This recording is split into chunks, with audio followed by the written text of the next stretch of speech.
of thought. Get ready. The Prophet of Thought series.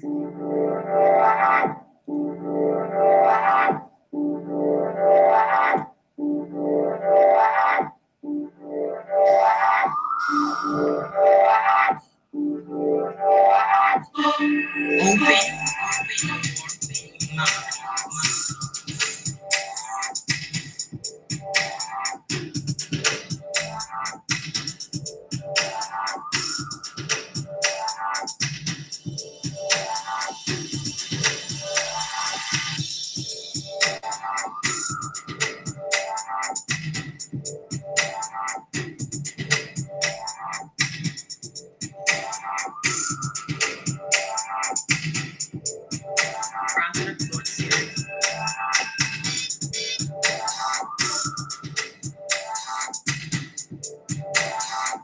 Prophet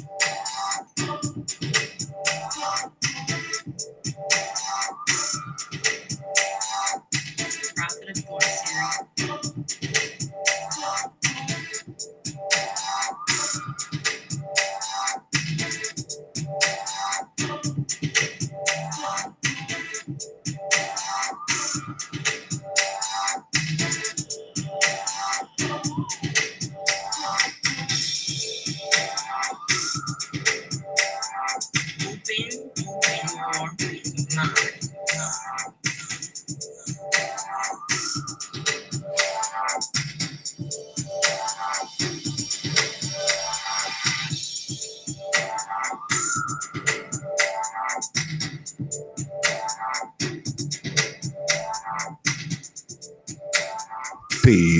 Peace, folks, and welcome back to another edition of the Prophet of Thought series.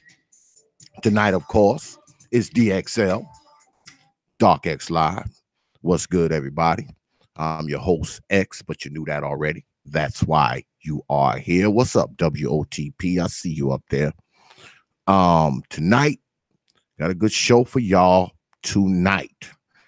Of course, my guest of honor should be arriving soon.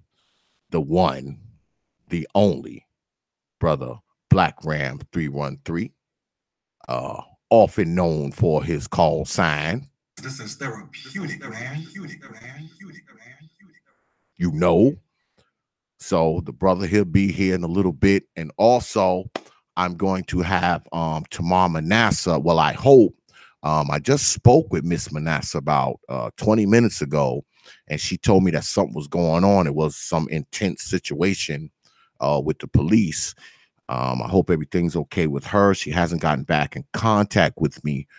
So hopefully everything is okay with Miss Manasseh. She hasn't gotten back in contact with me. I had sent her a text and asked her, was everything all right? I don't know what's going on. Hopefully she's okay, because y'all know Miss Manasseh is she runs M.A.S.K, Mothers Against Senseless Killings. You know, she sits on the block out there and try to keep folks from getting shot in the head. And like I said, I just spoke to her a little while ago, and she said something was going on over there where she was at. So hopefully she's gonna call in and hopefully everything is okay with her. I mean, I've been texting her and she ain't text me back. So hopefully everything is okay, y'all. But like I said, tonight, y'all y'all see the title. Tonight's title is Dark Exodus Live, What's Shaping Chicago. And brother Blackram313 is from Chi-Town. So he's going to be giving us somewhat of an update of what's been going on there in Chi-Town, because y'all all know It's been kind of crazy out there over the course of the, well, it's crazy out there anyway. I mean, let's not mince words. It's one of those places, one of the few places in the United States where, people are getting killed by the dozens. I mean, you got 30, 40, 50, 60 shootings and all that kind of stuff going on in the run of a weekend. So it's nuts. So tonight, what we're going to try to do is we're going to try to not only figure out what's going on out there, but try to see if there are any answers. Are there any solutions to what's going on out there? Are there any can anything be done, y'all? I mean, that's basically what we're going to try to do tonight. We're going to try to come up with some answers. We're going to try to figure out what's causing this, and we're going to try to talk about what possibly what possible future does the city have, in the places where all of this stuff is going on at, So I figured I would get two perspectives from two people who are from Chicago, one person who lives in Chicago, and also someone who's actually trying to be, part of the solution. So I mean, that's what we're trying to do. What's up, brother Jay Shine? I see you up there, man. What's going on? But yeah, we're gonna try to see what's going on tonight. I just hit up brother BlackRam, so he should be on pretty soon. So what we're gonna try to do, huh? Hold on a second, y'all.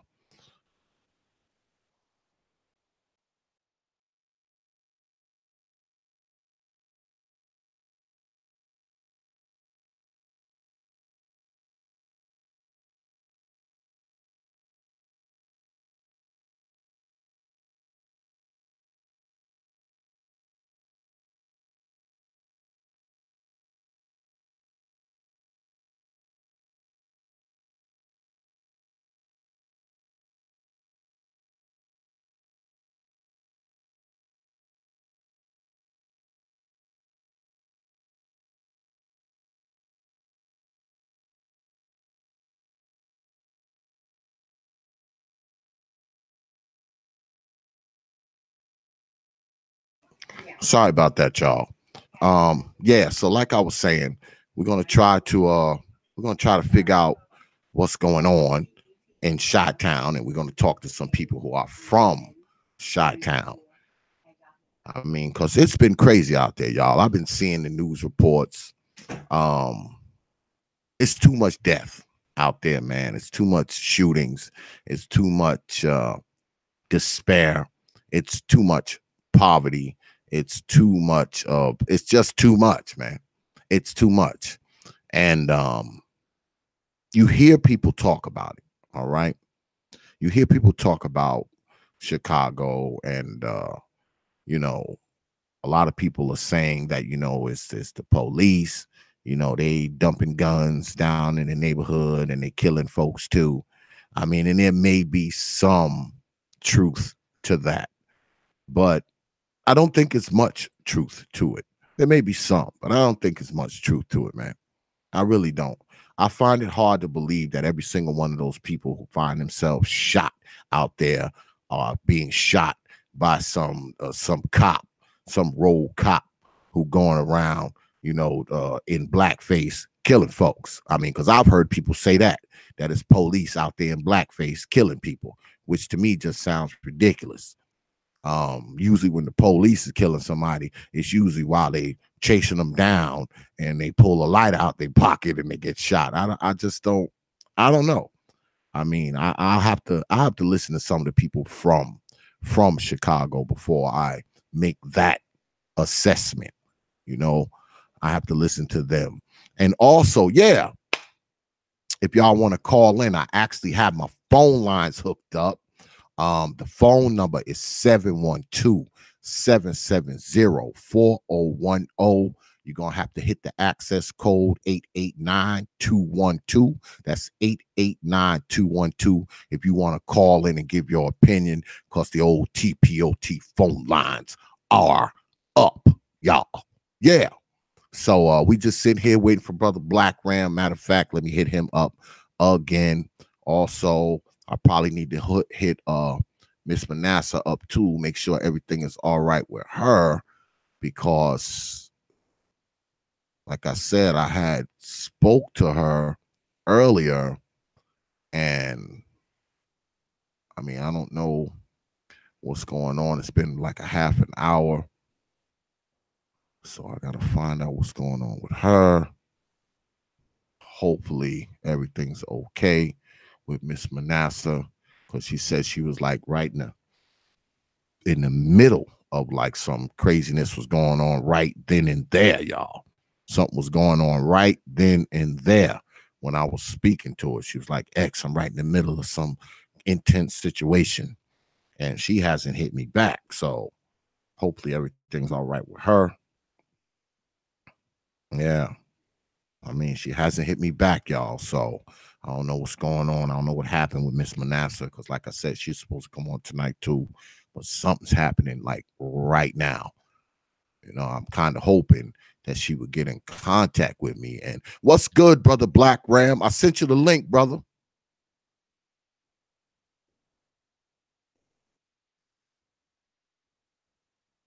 Yeah, hopefully she'll get in contact with me, and you know, she's gonna, because Miss Manasseh's a good person, man. And she out there, she trying to do what she can.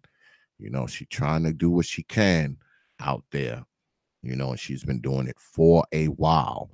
I mean, I know she's making a difference one person at a time, but I mean, I don't know. It just doesn't seem like it's getting any better to me.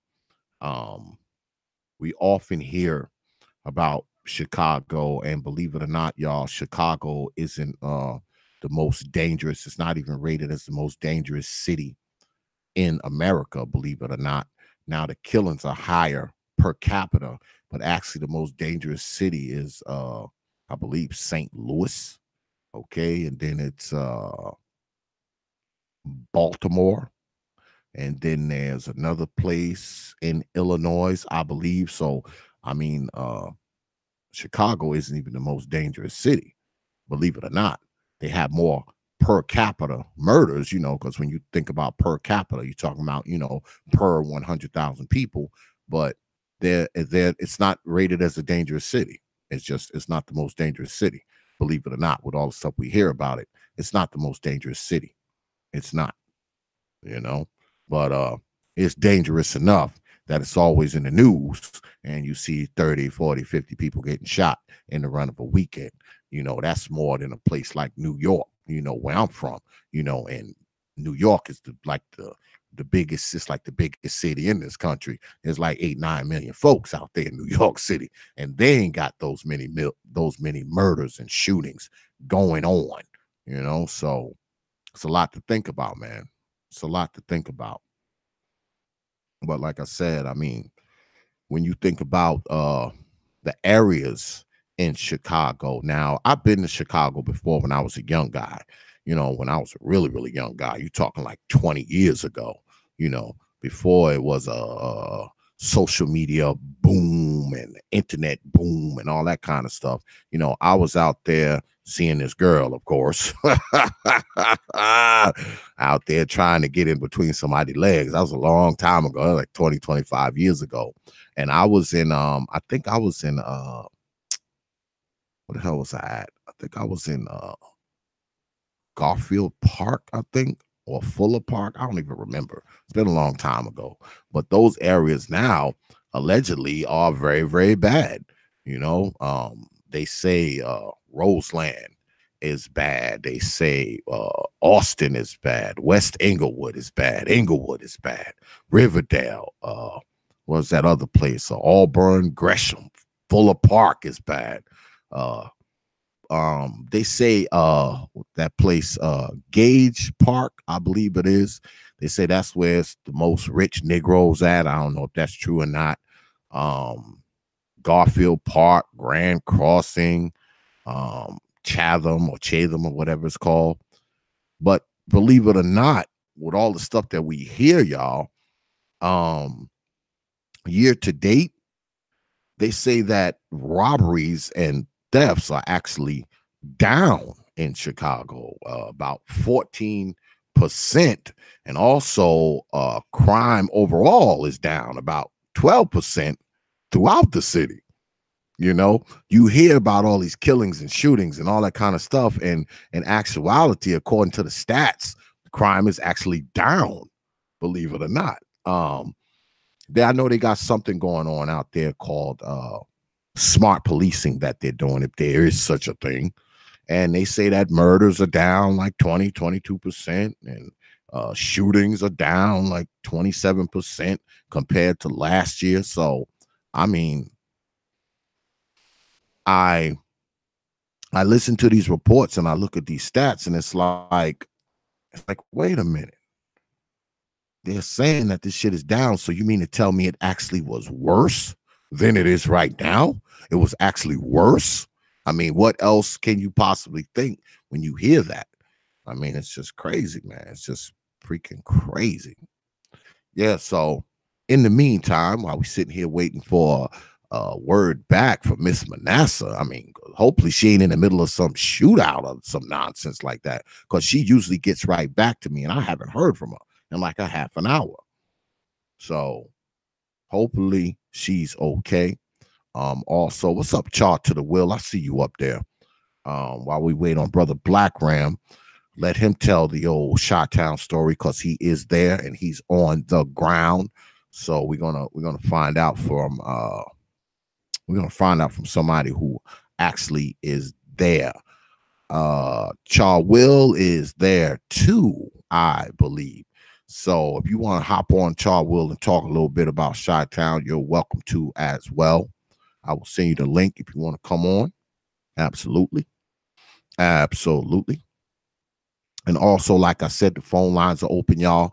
The phone number is 712-770-4010. That's 712-770-4010. Access code 889212.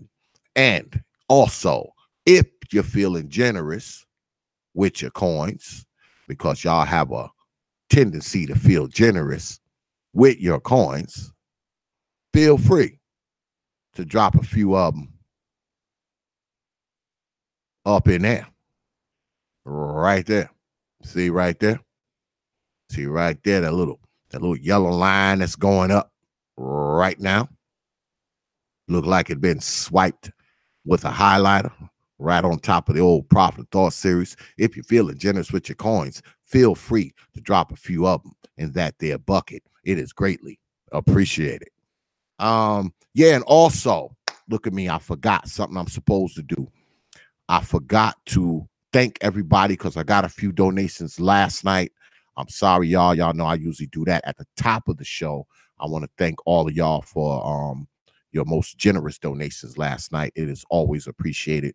But everybody who donated to me last night, you know who you are, because y'all know I always sit down, write y'all a personal email thanking you, like I always do. Whether it's 5 of y'all or 500 of y'all, I sit down and I write y'all an email, and it's not some auto-generated email, and y'all don't all get the same email. I actually sit down and write individual emails to each one of you, thanking you for your contributions to the old TPOT network. All right, because it is appreciated, because I appreciate y'all. I think brother Blackram is in the house. Brother Blackram, you there? Yes, sir. Yes, sir. How you doing, brother? Blackram313 in the house, y'all. Yes, sir. The guest of honor. So y'all know I can't let him come up on here without playing this. This is therapeutic, man.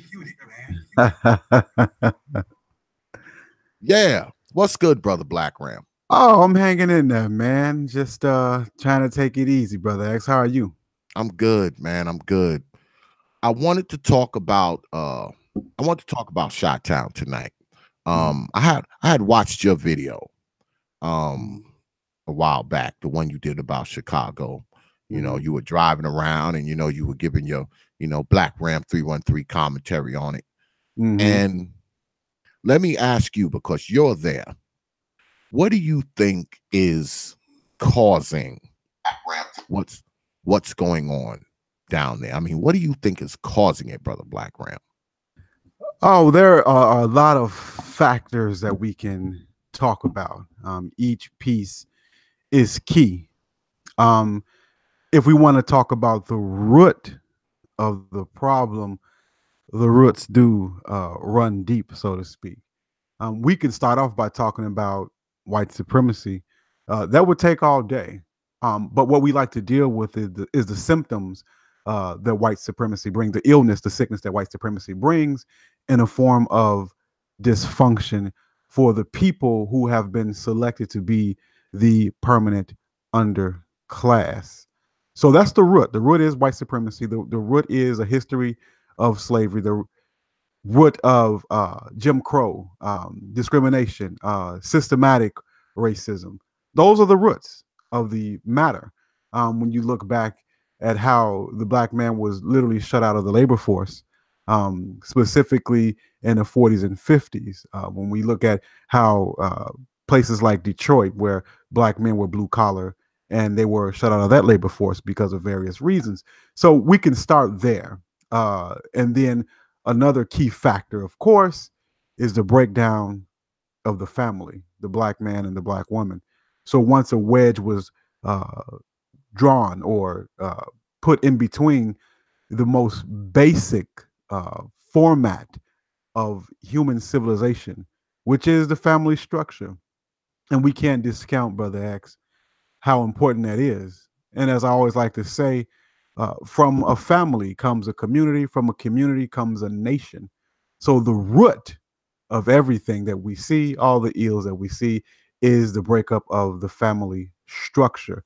And that structure is a patriarchy. That structure is man, the head of woman, and women overseeing the children, with the man as the master and the man as the leader of the home.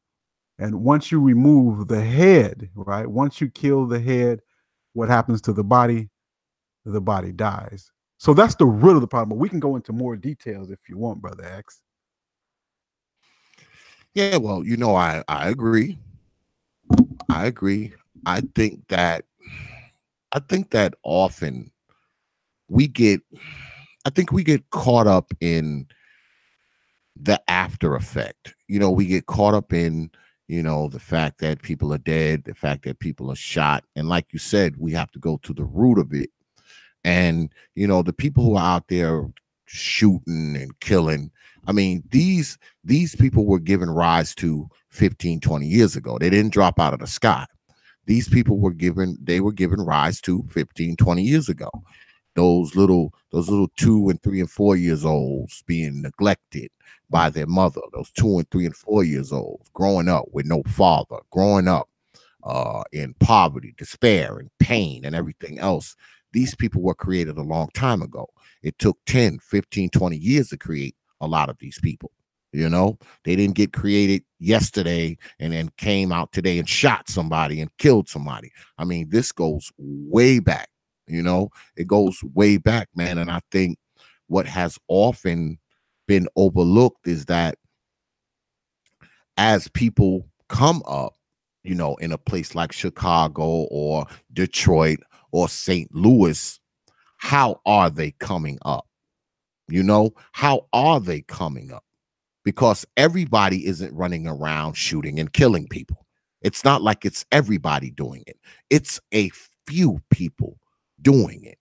So what's going on with those few people to make them grow up and just because when you think about 50, 60 shootings, man, in a weekend, these people are terrorizing these little towns and these little hamlets and these little blocks and these little areas. They're terrorizing it, man. Mm-hmm. They're terrorizing it. I mean, you have more shootings in a weekend in a place like Chicago than you have in a month in a city like New York. Mm-hmm. So these people are terrorizing that geographical location. That's what they're doing. Now, we can say that it's because of lack of policing. We can say it's because of a lack of opportunity. We can say it's because it's a lack of education or whatever we want to put the label on it. But what we're really lacking, man, like you said, what we're really lacking is family structure, family guidance. We're lacking masculine energy. We're lacking masculine counsel and instruction. We're lacking all of that stuff. That stuff's lacking too. And no one wants to mention that.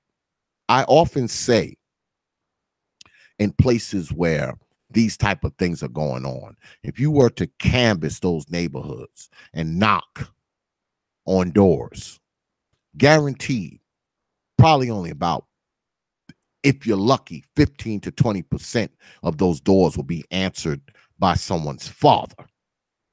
You understand? You knock on those doors. When you knock on those doors, there's going to be a bunch of women answering those doors, raising kids in total dysfunction, raising kids in the worst of conditions, raising kids to not have discipline, to not have structure, to not have any wise counsel indoctrinated, in their mind and their psyche. This is what's going on there. Now, people won't say that, but that's what's going on there. And to be honest with you, brother BlackRam, because I think about Miss Manasseh, and you hear people talk about the solutions to Chicago. I don't think there's a collective solution. I think each solution is going to be person by person, family by family, house by house, street by street, block by block. You're not going to get in there and change the lives of say 2,000-3,000 people at once. It's going to be individual change. You're going to save one person, then two persons, then three persons. You're not going to go to Chicago and save 1,000 people. I just don't believe that that's realistic. I just don't. I mean, maybe I'm wrong. I don't live there, but I think all the answers are individual answers where where the solutions are going to come individually, person by person by person, as opposed to, the whole city. Mm-hmm. What's your take on that? Yeah. See, the problem is deeply rooted, Brother Xavier, in the culture itself. We have a culture of the celebration of dysfunction. When we think back a little bit to the 1960s, Black folks in America, particularly Chicago, from what I've heard from the old heads, would tell me that, communities pretty much flourished. You had whole communities in Black Chicago, particularly where we owned stores and businesses and even a few institutions. I was made privy to a few actually institutions, I believe a couple of Black-owned schools, and if I'm not mistaken, even a hospital in Chicago. So we were thriving. Then comes the 1960s with the Welfare Act. We were family units. We were getting along in the communities. All we had was us. The outside forces, white supremacy, the Europeans that surrounded the Chicagoland area were our enemies, and we identified them as such. But 1960s Welfare Act, particularly enacted by Lyndon Baines Johnson, goes back to Eisenhower, but it really hit home in the 1960s. And there was a call out for the Black female to leave her husband and to establish herself as someone who is independent. As we see the Welfare Act of the 1960s come about with public aid in the sense of food coupons, food stamps, Section 8 or housing vouchers. Simultaneously, as that was going on, Brother X, we had the liberation movement, the 1960s Black female liberation movement, not necessarily Black female. But the Black female took this on hook, line, and sinker. So we mixed the Welfare Act with the 1960s liberation movement. A woman can do it on her own. A woman can do it by herself. And she actually swallowed the poison ideology of the European colonizers. And that's when she decided to go another way. From that point, it wasn't about family. It wasn't about us struggling together as a community. It became about her doing her own thing. And almost overnight, we started seeing the black female, getting rid of her husband. I've heard stories, saw movies uh, about the female saying, "Hey, you know, can't have you here. They're gonna come check on the house. You gotta leave because we can't have a man here and receive these benefits." And the man had to leave. But what we don't like to mention is, along with that, she decided to do away with her man completely and say, you know what, I can sleep with a man and have his baby without his help, without his input. And since the black man was left out of the labor force, most of them, well, I'm gonna say most, many of them could not even afford to take care of family on their own. So now we go from the 70s when it was popular, then we go into the 80s when it's even more popular. But in the 80s, we had an epidemic. We had the crack epidemic. We had the beginning of crack cocaine in the streets. We had the beginning of heroin. So now you mix the Welfare Act, you mix that with women liberation, you mix that with the heroin, and before that we mixed that with also job opportunities that were becoming less and less. And we have a community that was destroyed in the 1960s when King died that was never rebuilt. So you put all of those factors together, you have a perfect storm to what we see now. Now in the 70s, we started to see, and even in the 60s, we started to see food programs. You started to see community organizations that were working hard to repair the damage of white supremacy. But those programs and those men who started, we're talking about people like Fred Hampton, Mark Clark, who were assassinated, freedom fighters in the community. Talk about Fred Hampton and Mark Clark. Those men were truly helpers of the community. The Black Panther movement in Chicago was one that was real strong, real popular, gaining momentum. But when the crack epidemic came out, those same Black Panthers became Blackstone Rangers. Those same Panthers became Black Stones and Gangster Disciples and Vice Lords. So then there was a split. And then the black man who was pretty much shut out of the labor force, pretty much unable because of systematic pressure, unable to build institutions of his own, resorted to the black market. That's when you start seeing in the 70s pimping and prostitution, drugs. You saw all kind of vice. Now this was set up particularly on purpose by our enemies to lock down a sector of the community and to induce such dysfunction. Now, I'm not saying that we didn't play a role in such. We took the bait. The black female leading the charge. I know some people don't like that, but she led the charge. And so now you have about 30 or 40 years of I don't need no man. Without that male guidance, that male energy, that male leadership, that masculine principle of discipline, that masculine principle of wisdom, that masculine principle of organization and structure. So what that happened is the black female saying you don't need no man to raise these boys. Now we have gangsters and prostitutes, or thugs and thoughts now. What was looked down upon as uncivilized is now being celebrated. So when the 80s came in, we had conscious rap, but that slowly and slowly went out the door. More and more gangster things came about. The culture started popularizing vice. Now, you remember Brother X, because I'm sure we're around the same age. Rap was very conscious and very popular and focused in on our enemies of white supremacy. We look back at KRS-One, we look back at Public Enemy, and the like, very conscious. It was the soul of the people and the struggle for equality, the struggle for having our own. Of course, we have various philosophies, Elijah Muhammad, Martin Luther King, Malcolm X, Marcus Garvey. So we had these things, but it quickly turned into a whole culture of dysfunction. So not only did you see the crack era come in by storm, we started to celebrate it and glorify being a gangster, being a thug, and being full of vice. When our fathers would correct us for such behavior and tell us that it was inappropriate, we now have our fathers doing the very same behaviors that were once deemed uncivil.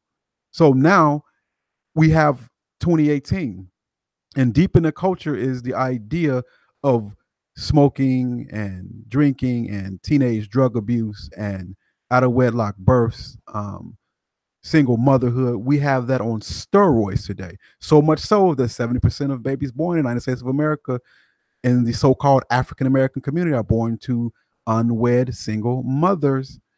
And what do you expect without the male lead? Now we can say that hey, it's the black man's fault because he's not there. It's the black man's fault because he left.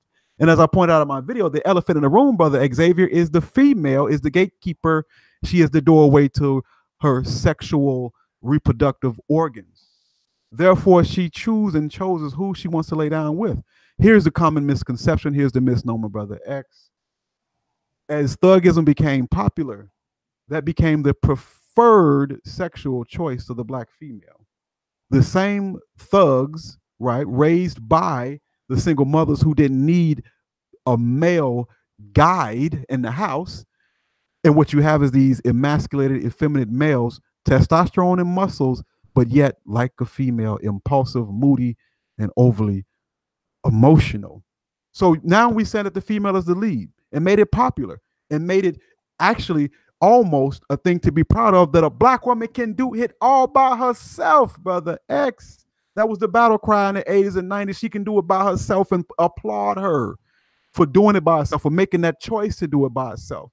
So she decided to give her sexuality to the thug. Now here go another misconception, brother X. There were many black men in the communities who weren't involved in vice.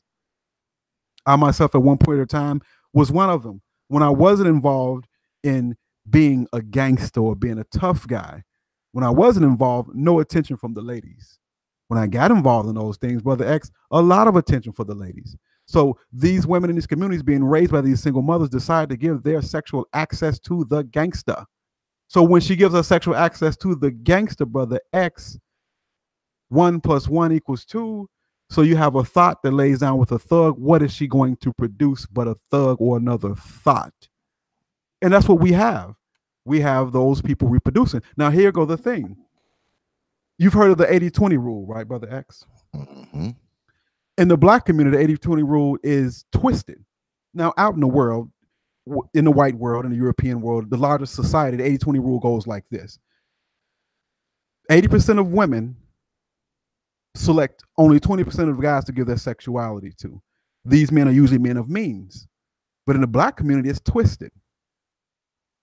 The black community, the 20% of men that the 80% of women decide to give their sexuality to is the guy who can't pull his pants up, has tattoos, have a piece of steel in his hand, and crack in the other. Because she thinks that is masculinity. She thinks that is attractive. He has to have swag. He has to be a roughneck. So this is what she decided was attractive. And of course, we understand, brother X, that she didn't do this alone. The media also made this popular. Those who run the media, we don't have to say their ethnic group, but when you look at names like Goldman and Fox and Diamond, you know who we're speaking of. They made that popular and profitable. And she took the bait. What you put in the public, what you make popular, the female is going to follow. She's a natural follower.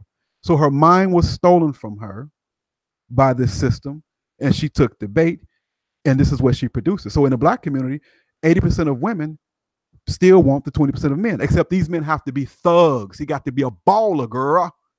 He got to be a gangster, girl. So she decided to give her sexuality to these men and produce what we have today. And here's the thing that I've always found odd. You remember back in school, brother X, and I'm sure many of the people watching can attest to this. Remember back in school, you always had the guys that were somewhat nerds. Always had those. I don't care. Even today, 2018, you're going to find that in school. You have the guys that are less popular. You're going to have the guys that are more reserved, quiet, laid back, not aggressive. But these guys are actually more than likely good students. Then you're going to have those guys that are very aggressive, not reserved, and very popular. And then you're going to have the girls that's the same way, Xavier. But they're actually going to have the females that are very aggressive, very sexual. And you're going to have the women that are very reserved as well, and very well read as well. You're going to have those, brother X. But what I found amazing about our culture, brother, from eyewitnessing this firsthand, is that not only does the fast girl in elementary school and high school want the gangster, but that quiet, smart girl in the corner, she wants to have sex with the thug also and fantasize about him also. And the quiet guys are looked over by the fast women and the women who would appear have some virtue or have some sort of discipline or have some sort of how can I say it, coyness about them. They want the gangster too. The 80-20 rule, except perverted and twisted in our community. I've seen women who were very quiet end up with babies by thugs as well as the fast women too. So it's not like attracts like. No. In the community that I grew up in, west side of Chicago, we'll literally have the girl with the glasses that's salutatorian and valedictorian eventually get pregnant by the thug too, because she has the same ideas that the fast woman wants, the same thing that the fast girl wants. So in a culture that glorifies dysfunction, Brother X, in a culture that glorifies gross materialism, I mean, growing up, if you didn't have a starter jacket, if you didn't have Jordan gym shoes, if you didn't have the latest outfit, what was popular, you were laughed at. Now we talking about po folk who live in squalor conditions. Literally, I went in some people's houses, Brother X, growing up, literally a pissy mattress on crates, literally now, one busted black and white television, literally roaches everywhere, trash all over the floor, kitchen, and bathroom, nasty. Not one, two, or a few.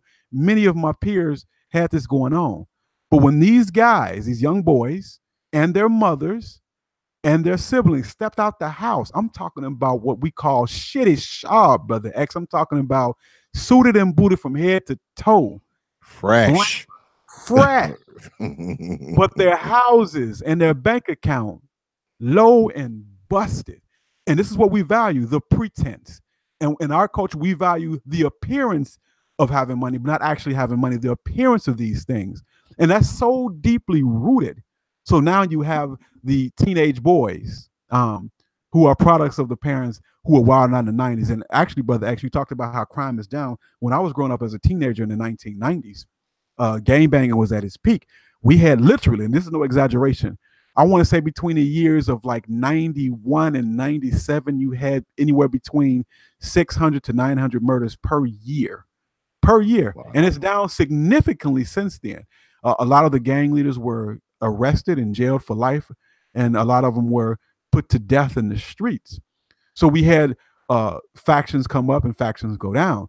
And actually, the streets are a little more quiet since the 90s. But at the same time, the product of the 90s now are these young teenagers running around today.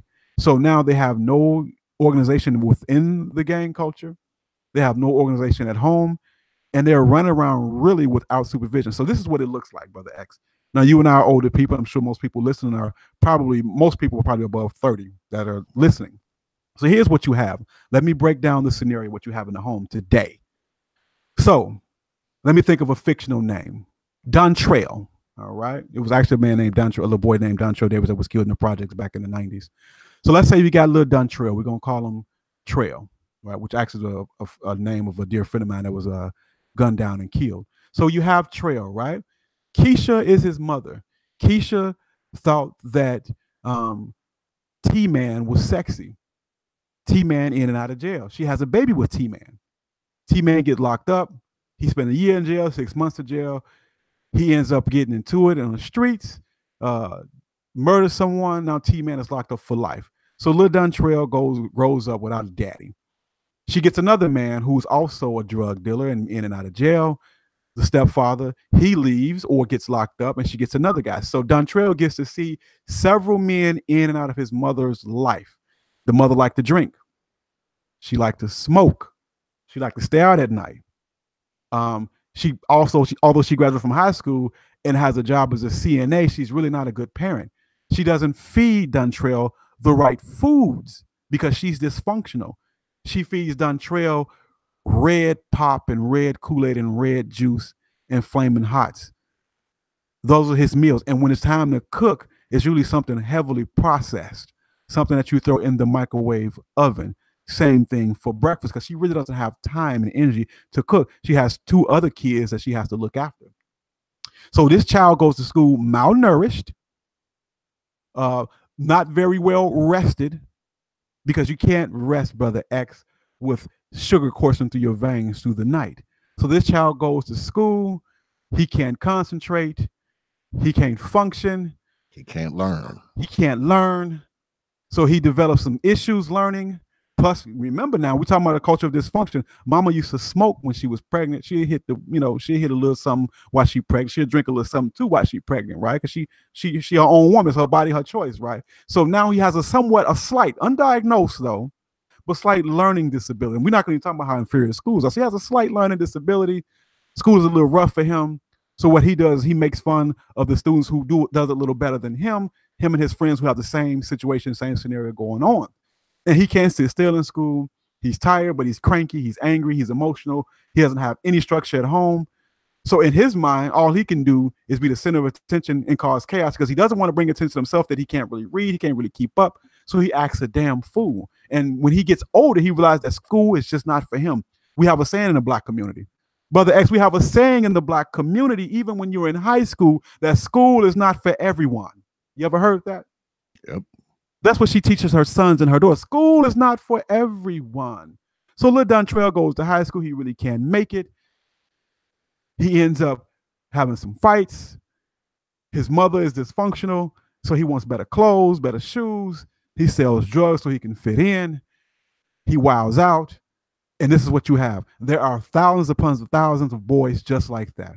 And they grow up in a culture where shooting a gun makes you tough, not boxing, but as we came up when you had to get it with your knuckles, man. Yeah, you had to get it in. You had to get it in with your knuckles. Now, you were talked about if you ain't a shooter. Literally. Oh man, he ain't gonna shoot nothing. Oh, he ain't no shooter. He ain't no clapper. He ain't gonna hold a pipe. He ain't gonna blow. They call it in Chicago, they call it blowing. I said, man, he ain't gonna blow that thing. He ain't gonna blow at you. So you develop your reputation, your notoriety for being able to shoot at somebody. And this is what we have today. So he has no structure. He has nothing to look forward to. He has no direction. So it's just dysfunction on top of dysfunction. And not to mention at 16, 17 years old, he gets a woman pregnant who has to have a thug too. So then the cycle repeats itself over and over. Now we talk about solutions, Brother X. Again, this is not one guy or two guys. This is not just one house on the block. Brother X, this is the majority of the inner city. Listen to me, Brother X. This is no exaggeration.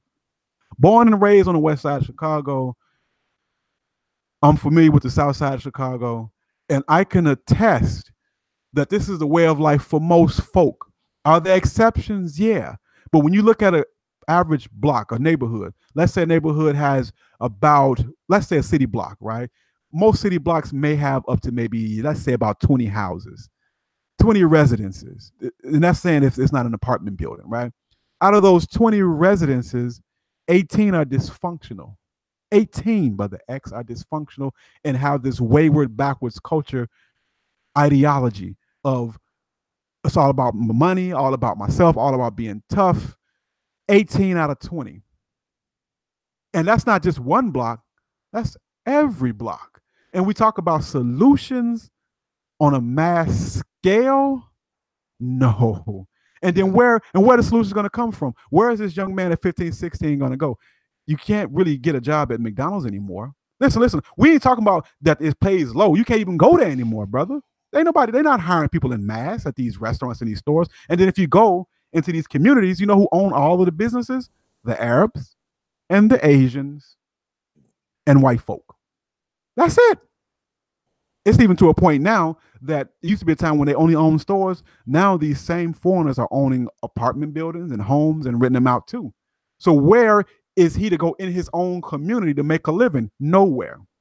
The unemployment rate in these communities, literally, Brother X, 70, 80, 90%. And literally in a lot of these communities, no one is employed gainfully. Yeah, you may have few people working in a few stores, but within that community itself, where you can walk to work or something like that, that doesn't exist. And of course, you're not going to go downtown and compete with the corporate structure.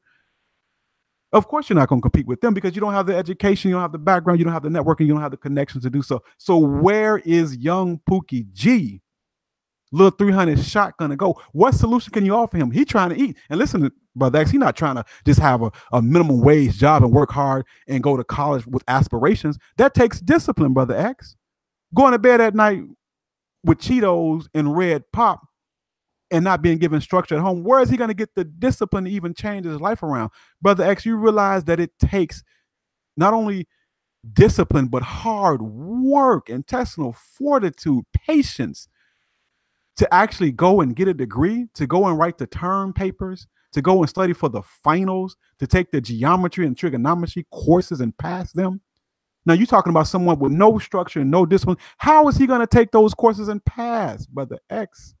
It's not going to happen because you can't wait till he's 16 to try to learn. Learning starts at 4, 5, 6, and 7. Mama didn't teach him ABCs. She too busy partying, Brother X. She too busy with the thugs, Brother X. And we know, being civilized men, that education doesn't end when the school day is over. It begins when the school day ends with the mother and the parents instructing the child at home. That's the foundation of it. And if that's absence, what opportunities, what choices do they have? So now we're talking about, again, a whole culture, a whole nation of dysfunction.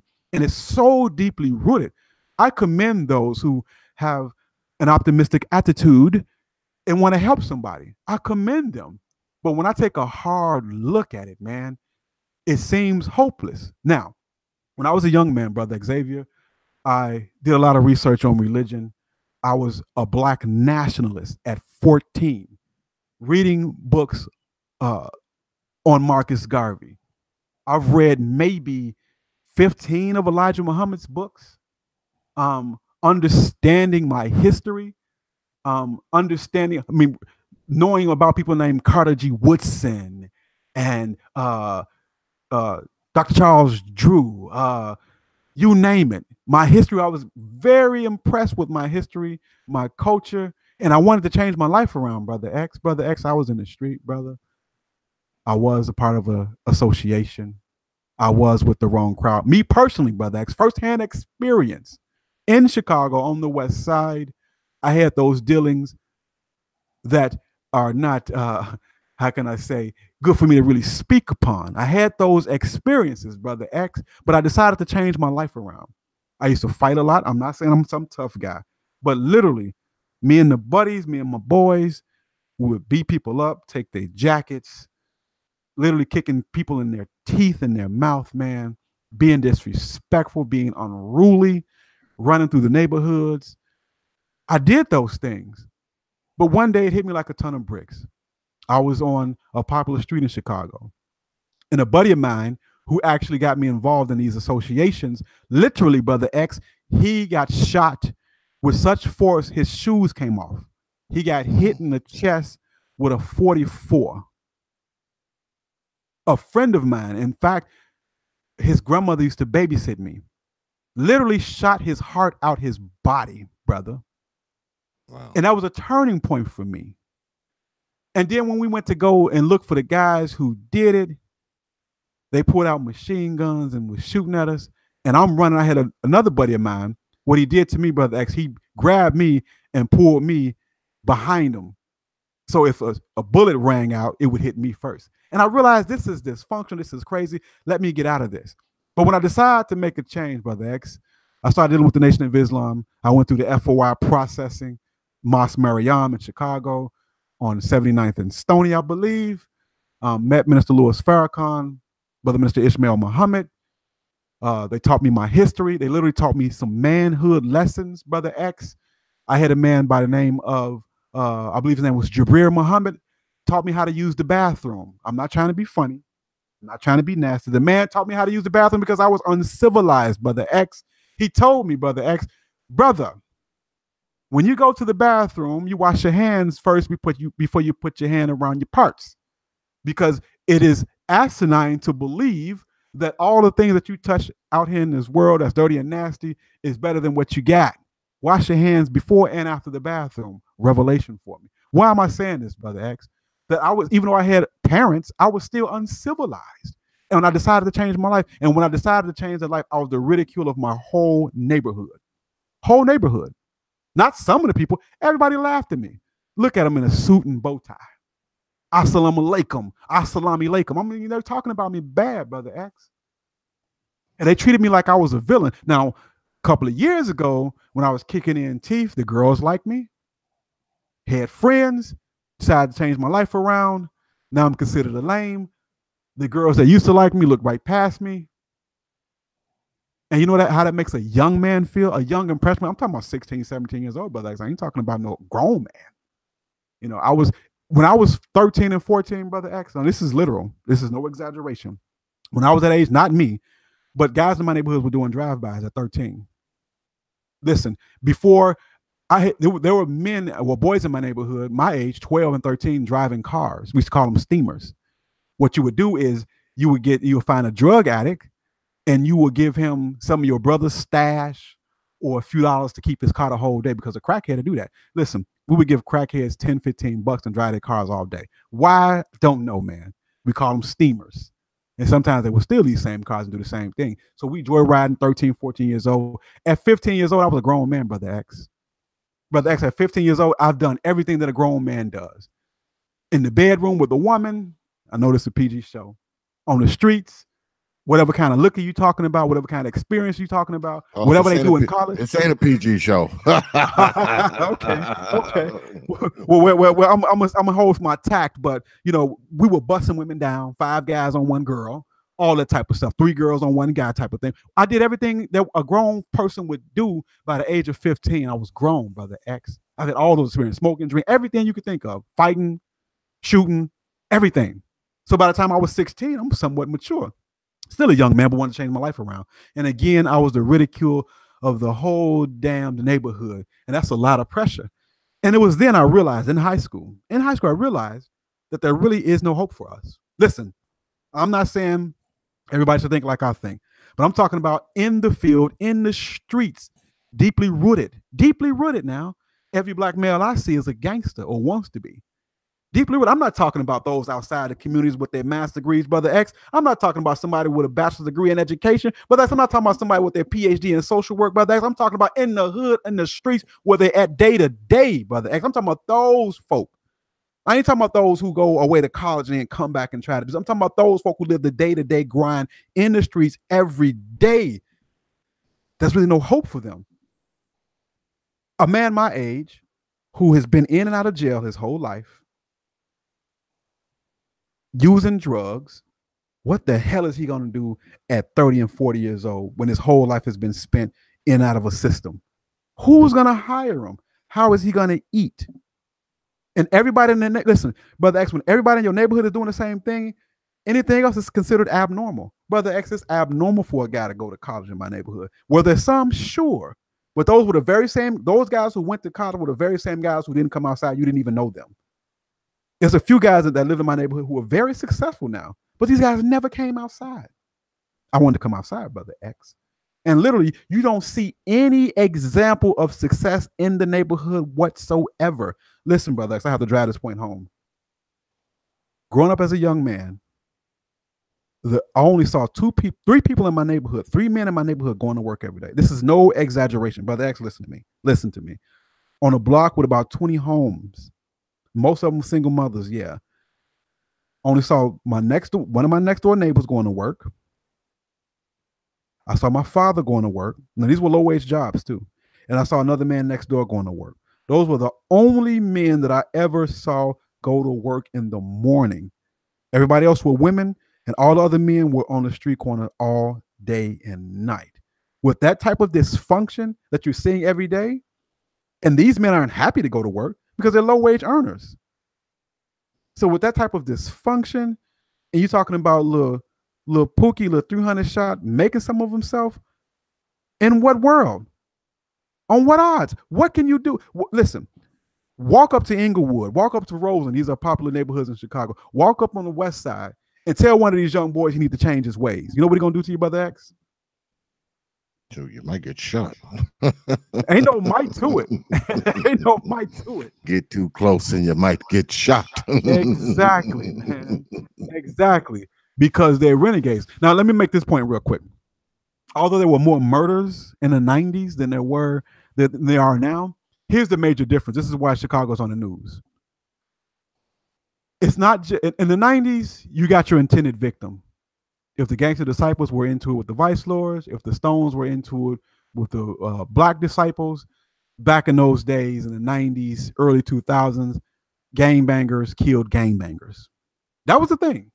Very seldom. It happened, but very seldom would somebody get hit with a straight bullet. Very seldom.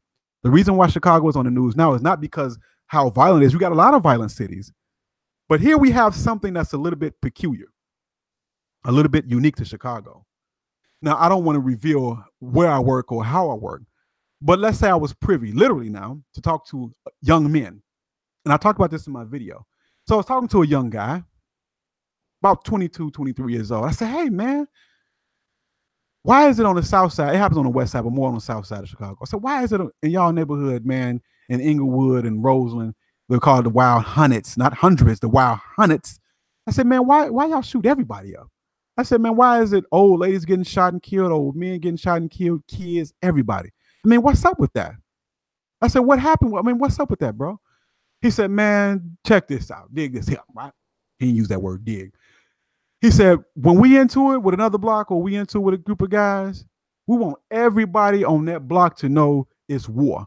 So we're going to go through that and shoot everything. And that's how he said, we don't get no fuck, fam. Fam, we don't get no fuck. We wild out here.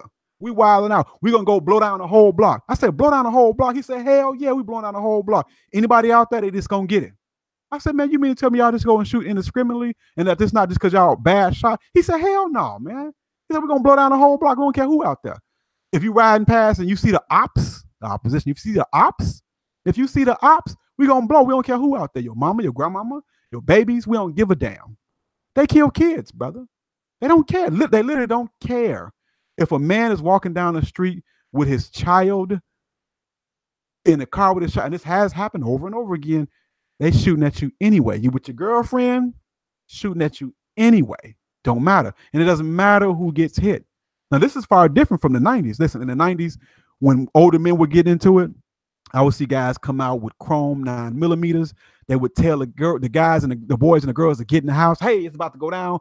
Y'all get in the house. And they're going to shoot at the intended victim. When I was growing up, if you was into it with somebody, you're going to walk up to him and get him. You're not going to shoot at the crowd. And I've actually seen this. Guy walking to the store with his mama.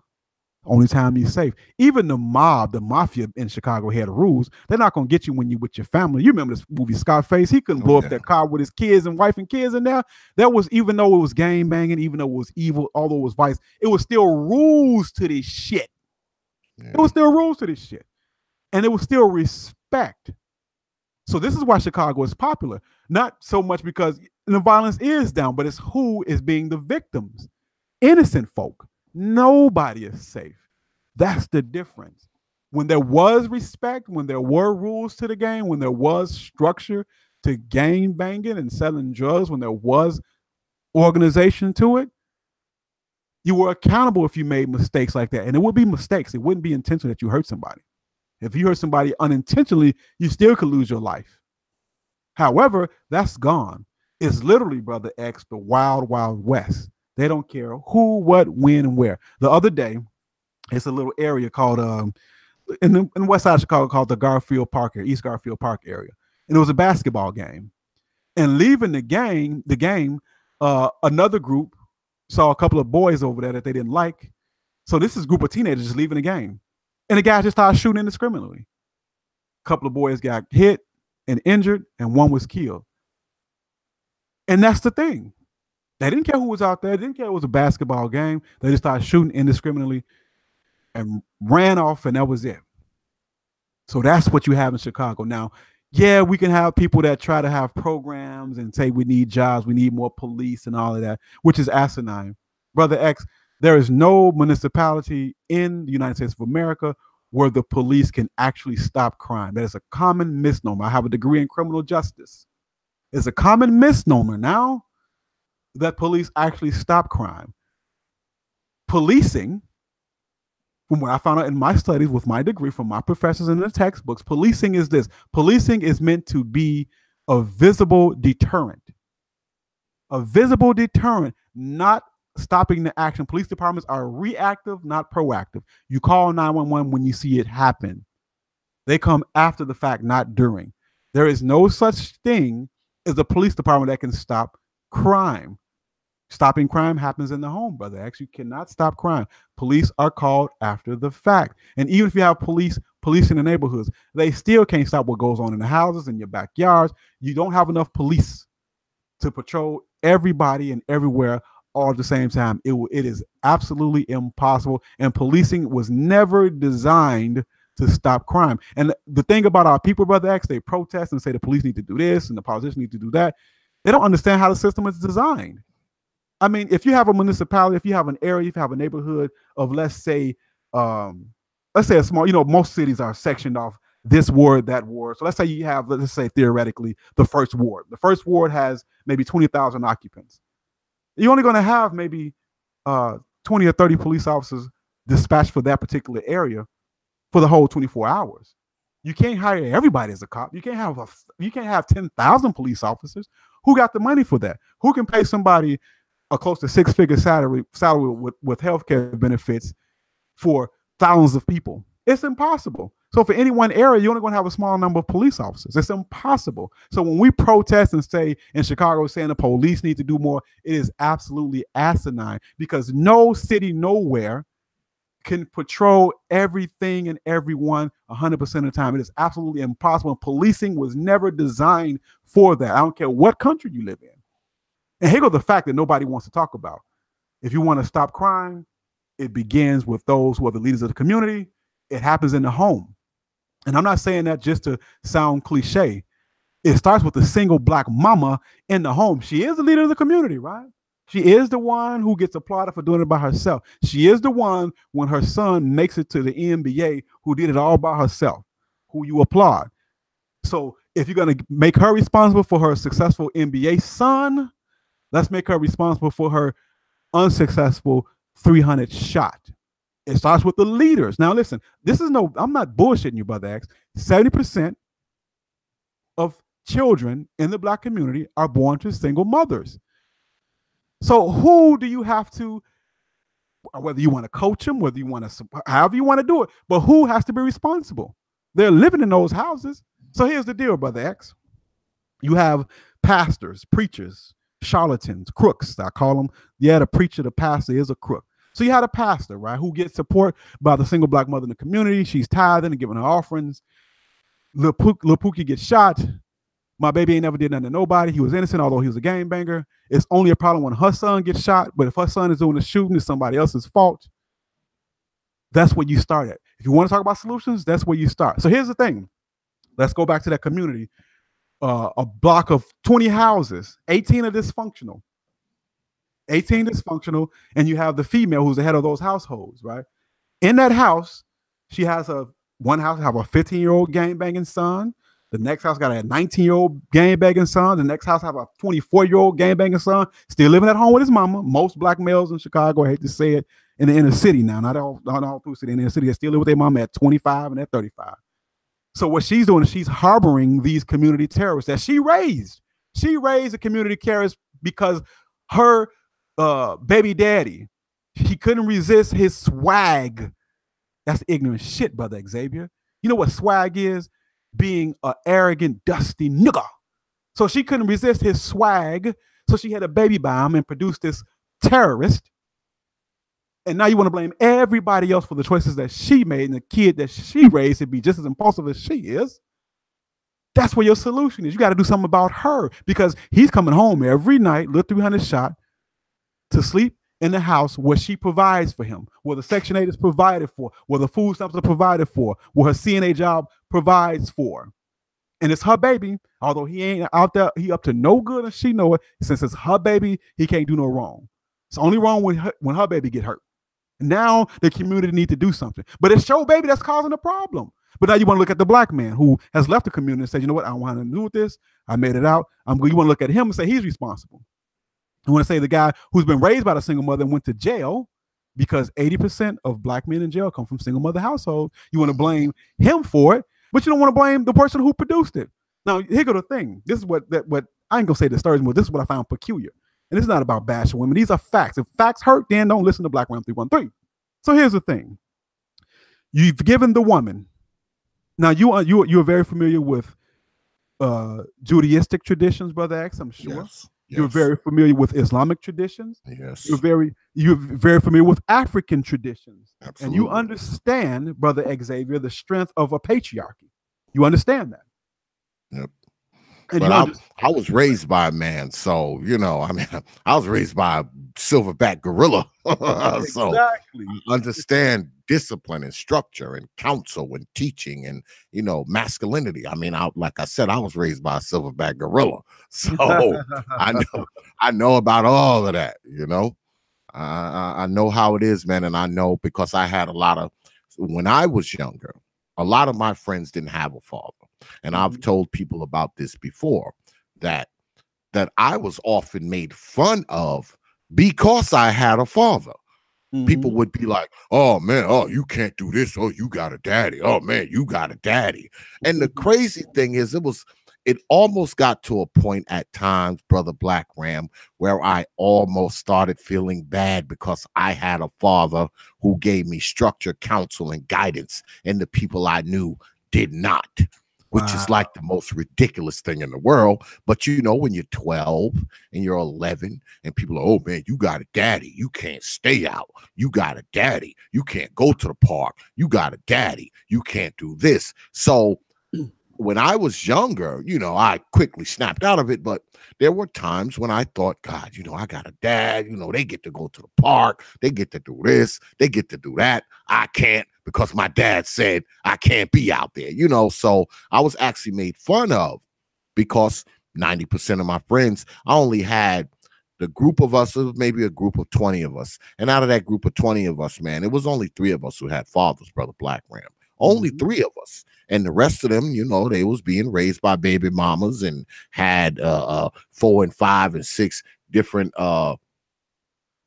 had 4 and 5 and 6 different freaking siblings by 4 and 5 and 6 different people. And the crazy thing is, brother Black Ram, a lot of those brothers that I went to school with and grew up with when I was a kid, a lot of them are in prison. Some of them are dead. Okay. Some of them right now live in pillar to post. Some of them still living in the same houses that they lived in when we were children, still living in mama's house. Okay. And we in our 40s now, and they're still living in mama's house right now. So, I mean, I never thought of it the way I think of it now. You know, now that I'm an older guy, because I'm in my 40s now. And, you know, now that I'm an older guy and I've grown up and, you know, I have grown, all my children are adults, you know, I mean, I have a wife, you know, I own a business that's doing pretty good. And I look back on my life when I was younger. And there were many times when I actually was angry at my old man for the things he told me. Man, once I got to be in my 30s, brother Black Ram, I appreciate every damn lesson he taught me. I mean, my wife knows, man, I talk about my old man all the time. I talk about him all the time because he saved me by the things he taught me. He saved me from being one of those guys spending life in a penitentiary. He saved me from being the guy dead by the time he's 22. He saved me from being a no account, no good, disrespectful, okay, uneducated, degenerate. You know what I'm saying? He saved me from all of that, man. My father saved me from all of that crap that most of my friends that I grew up with went through. I didn't have to go through that because I was being taught how to be a man when I was a boy. You understand? I was being Mhm. taught how to be a man when I was a boy. And see, I have 5 older brothers as well. So I was around men all my life. Men raised me. I mean, because most of my brothers are a lot older than me. The closest one to me is like 7, 8 years. So when I was a little kid, 7 and 8 years old, man, I had brothers that were like 19, they were 20, you know. So I was always around men. My father, my older brothers, you know, I had grown men brothers by the time I was 10. I had brothers that were like 22, 23. So I was always around men. I was always around men. Yeah, that's right. Uncolonized mind. I didn't really get the grasp of my father till I was about 30. You know, I just thought he was this mean old guy who didn't understand. But now that I'm a father, okay, I really start to understand it when I became a father. especially with daughters, okay? Because I have 2 sons and 2 daughters. So my daughters now, I was really, I really got into, I turned right into my old man. When I when I start having kids, I turned right into my father. I just did. I mean, and right now I look at my kids now, and I would like to think that the reason why they're not in a penitentiary, dead, on crack, got 15 baby mamas or 15 baby daddies, I'd like to thank my father for making me a father to keep them from being that way. And I think that a lot of the problems that are in, the city of Chicago right now, they have a lot to do with that, man. There's so many people there, man, who suffer with, they suffering through poverty and crime and dysfunction and people who are just lost. Okay, you can't tell me with so much going on in that city that there's not a lot of lost, I mean lost souls, people who are just not just giving up on their own lives, but they have also given up on their children's lives. And I believe the fact that a lot of these people have given up, there's this despair there, there's hopelessness and all of that kind of stuff. I believe that these things play a big part in it too, and it doesn't help that the city has a reputation for corruption from the government. Okay, the government of Chicago is corrupt. They have a culture of corruption in the government. So you have corruption and chaos coming from all sides. And it's always like this, and everybody knows this saying: when white folks get the cold, goddamn black folks get the flu. So I mean, whatever corruption is going on in the upper tiers of white society, it hits black society 5-fold, 10-fold, 15-fold. And I think that black people are suffering from that, not just in Chicago, but in many places. And when you have these types of things going on, brother Blackram, in a particular city, I commend brothers like you, because, how do you survive in a place like that as a young brother? Like, how do you, if you're not a brother who's out there shooting and killing and robbing and shooting kids and knocking old ladies in the head and doing all that kind of stuff, how do you survive in a place like that? How do you survive in Roseland? How do you survive in Austin, Riverdale? I mean, Garfield Park? How do you survive there if you're not that degenerate, that product of a baby mama who don't know his father? Like, how do you survive as a brother in these places? How does it happen? What do you have to do? Do you have to just stay in your house all the time? Can you not go to the store? What do you do? Do you get it to be an adult and just get the hell out of there? I mean, how the hell do you survive in a place like that? How? Yeah, it's almost impossible, brother X. It's almost impossible. My survival, it had to be the hand of the Most High. But I don't know what the answer is for most brothers. There are some who survived because they did not participate in the street. Their parents literally kept them in the house. They were awkward socially, but it kept them alive. And it's so bad out there, man, that you can't help but to get infected. And I know it's hard growing up, and I know people are in all kinds of situations, man, but let me keep it real. If as a parent you're raising your child in that community, you're asking for it almost. That's like, listen, that's like you moving into the middle of a war zone, literally. So if a parent has half a brain, if you're living in those neighborhoods raising children, you're asking for it. Listen, this is what we don't need to be doing, Brother X. The truth is hard to bear a lot of the times, but facts are facts. If as a parent, you cannot raise your child in a clean, safe neighborhood with excellent schools, money for their college education, and a house, not an apartment building, or a house with a backyard. So little Tony can go and play. If you can't afford those things, you should not be having children. That's just a fact. And if you are raising children in these neighborhoods, then you are literally asking for it. Hate to say it, it's rough, but you're asking for it. And that's just a fact. That's just a fact.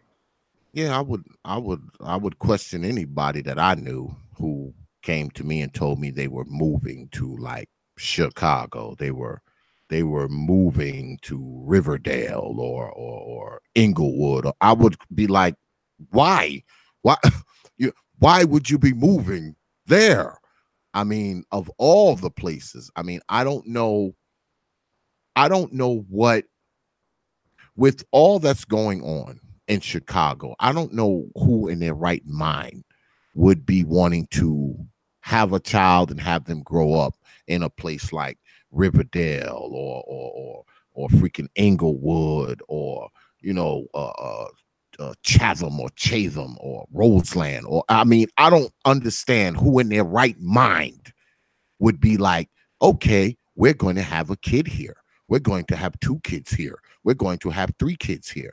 I don't know who in their right mind would do that. Like, why would you do that? Do you think that your children are going to somehow beat the odds? Do you think that, and don't get me wrong, I know that there's good people in Chicago. I know there's also a few decent schools or 2 in Chicago. But see, these things are very minute. Okay, this isn't some grandiose thing where 5 and 10,000 and 20,000 people at a clip are getting affected. It's just not. Okay, and when we talk about this stuff, see, a lot of people, they hear us talk about this stuff, they like, this is coon talk. Okay, but it's not. This ain't coon talk, man. This is talk about what the hell is going on in a geographical location where our people are. I mean, brothers are dying left and right. Kids are dying left and right. Old people dying left and right. People who don't have anything to do with anything are dying. And we don't see this as a problem. I mean, we don't see this as a crisis. I see it as a crisis. This isn't just a problem, man. This is a crisis out there. This is a crisis. When you got more people killed in a city this size than you have in a city like New York or California, I mean, come on, man. I mean, Chicago's a pretty big city, but it's the 3rd largest city in the United States. Not the 1st, not the 2nd. There's cities that are bigger than Chicago with less killing, less shooting. I mean, so you almost have to wonder if Chicago is the place where everybody goes to shoot and kill. It's like they're centering in there. This is the center point where people go, where they're free to kill, where they're free to shoot, where they're free to die, if you will. What's good, brother Jay Shine? I see you down there. What's good, brother? What's good, X? What's good, BlackRam? What's happening, bro? What's going on, man? You brothers are flowing. Hey, Ram, you flowing from Survivor Scrolls tonight, brother. Well, this is brother BlackRam that we're talking about.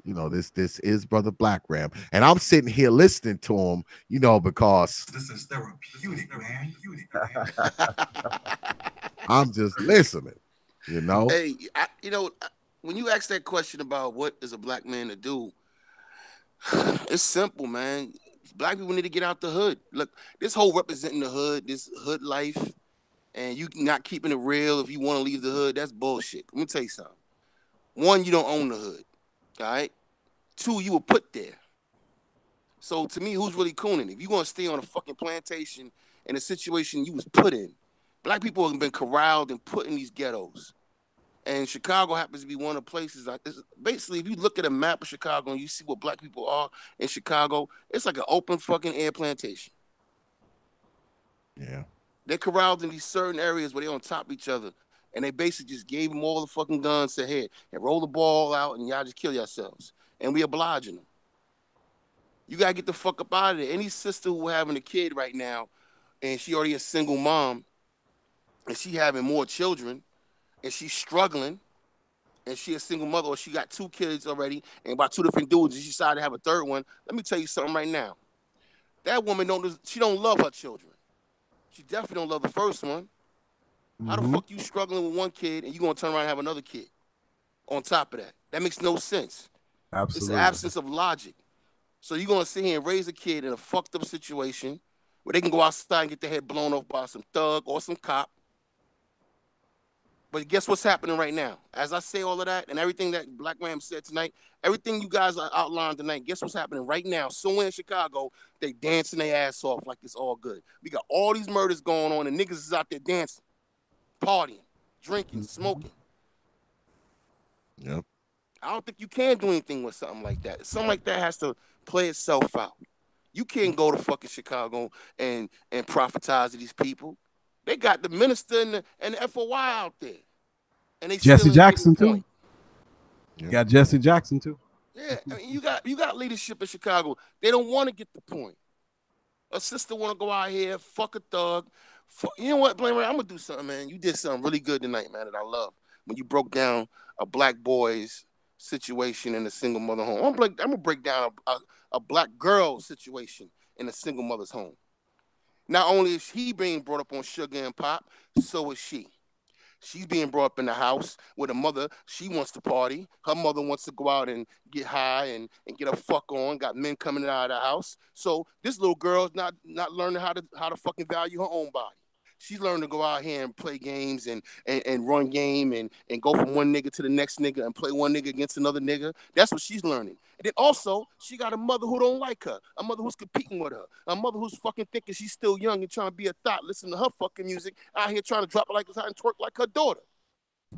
Preach.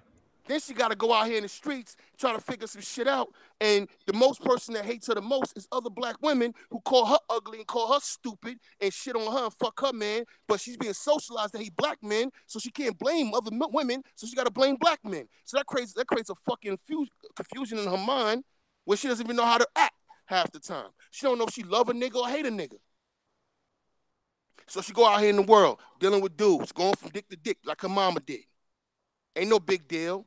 This is what girls do. Now I got to taste the big ones. Even though my pussy can't handle a big dick, I'm a fucking big dick nigga, get my service pushed back. Now my body all fucked up. But guess whose fault that is too? That's black niggas' fault. That's a black man's fault. Oh, I mean, guess what? All this happened to me, but guess what? If my father was there, maybe it'd be different. So what you're telling me is that fucking single motherhood don't work. Don't work at all. Because if the father's there, that, black men, we're very protective of our daughters. We ain't gonna allow that to happen.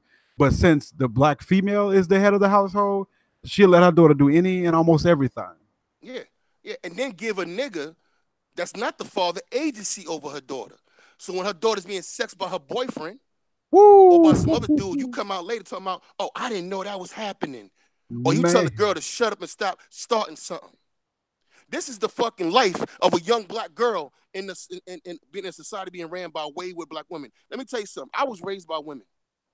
My father wasn't shit. I was raised by my father's mother, but she's old school. These are old school black women from the South. So I know what black woman can be. And that's where I come from. I know what black woman can be. I was raised by aunts and grandmothers who were about something. They didn't play this shit. If a black woman came in their home acting like a little fucking hussy, they would call her hussy. They wouldn't defend her. They wouldn't say, well, she's just going through something. Well, she's just doing what she wanted. They wouldn't say no crazy shit like that. Mm-hmm. They understood position. They understood how to raise young black people. They understood you couldn't bring certain things into the home. You couldn't do certain things in front of children. You were corrupting them. They understood that. Yeah. But something changed in the 80s. Something changed really bad in the 80s. And what happens, they started talking to our sisters. They started getting in their heads. And that's why they'll go out here and call a black dude that's fucking a white girl a coon, but she's walking around with a goddamn weave on. She's confused as fuck.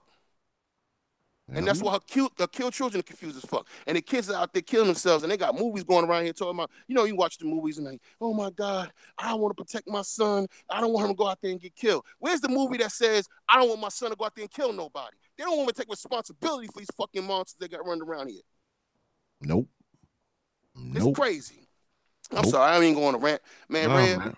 I keep Rant it low. on. Rant I'm not on, from Jay Chicago, Sean. Rant but I'm on, from bro. Brooklyn. I was raised in the crack 80s. I'm born in 77. So we went through. And the only difference between New York and Chicago, we didn't have the guns like that yet.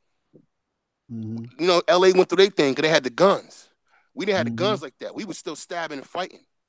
You know what I'm Mhm. saying? There was a lot of violence in New York. There was a lot of stabbing and fighting. We didn't have the guns like that yet. If we had the guns like that, I'm telling you, New York would have been just as bad as Chicago. And then that culture would have got passed down and passed down and passed down like it has in Chicago. And I don't know how it's going to get fixed. I really don't. Because you got motherfuckers out here don't want to listen and use no common sense. And truthfully be told, they don't love their fucking kids. Because I don't understand how you can have a kid in an environment like that. I don't understand how you can go to the club tonight and go to the bar and have a party tonight when you live in an environment like that. Yeah. That's There's insane. there's no way that a person can have peace of mind in a freaking 2 mile radius where 12 people done been shot and killed in 2 days. There's no way you can have peace of mind in a place where when you walk out your house, you got it in your mind that this could be your last damn day on earth, even though you're not doing anything. Forget the people who are in gangs and all this kind of nonsense. You could not be doing anything and end up dead. So there's no way you can live a peaceful life. And I agree with you, brother Jay Shine, where we have this thing where we've started to glorify this hood shit. We've glorified people killing and shooting and Yeah, isn't Chief Keef from there? and living these bullshit isn't Chief? ass And these lives. motherfuckers got music. While this is going on, they banging the music that saying do this. And Yeah. guess who shows up? Guess who shows up to say they proud of their gangster baby? It wasn't Chief Keef's mom right there up front and center with him, hugging on him. Mhm. That's the community, man. Yeah.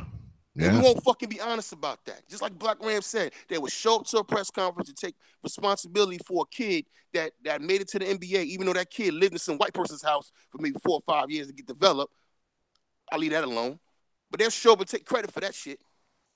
Yeah, well, a lot of times, man, with these women, it's just bullshit because, I mean, like you brother said, I mean, if you make it to the NFL or the baseball league or the NBA, she's standing there telling you how, how it was all because of her. But when he go out there and he shoot 2-3 kids in the head, the first thing she says, I don't know what's wrong with that boy.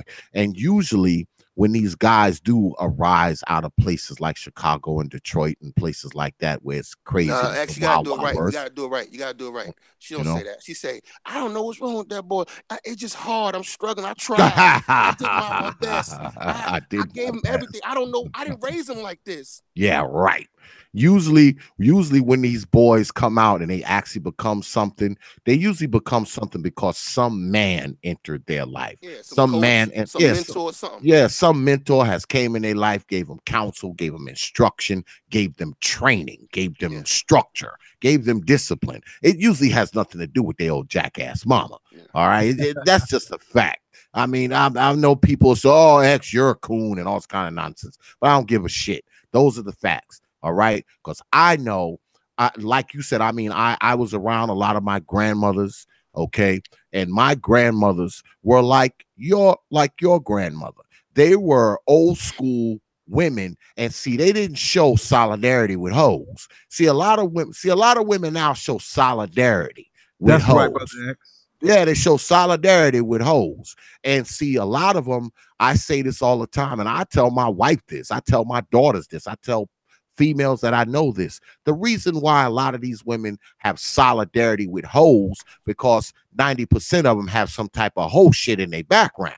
Yeah, they want to reserve the right to pop that pussy. Yeah. They have some type of whole shit in their background. They had a baby and they put it on one dude and it wasn't really his, or they was fucking a guy and his friend at the same time. You say, look, I'm a car carrying thought, and I reserve the right to pop this pussy. Yeah, they got that whole solidarity, man. They got that whole solidarity club card in their purse and shit. So, like you said, when these women out there hoeing, because the first thing you hear them say is, oh, you don't know what she's going through. I know what she's going through. Whoredom. She's going through whoredom. That's what the hell. That's what you know what the solution is, though. This is the solution.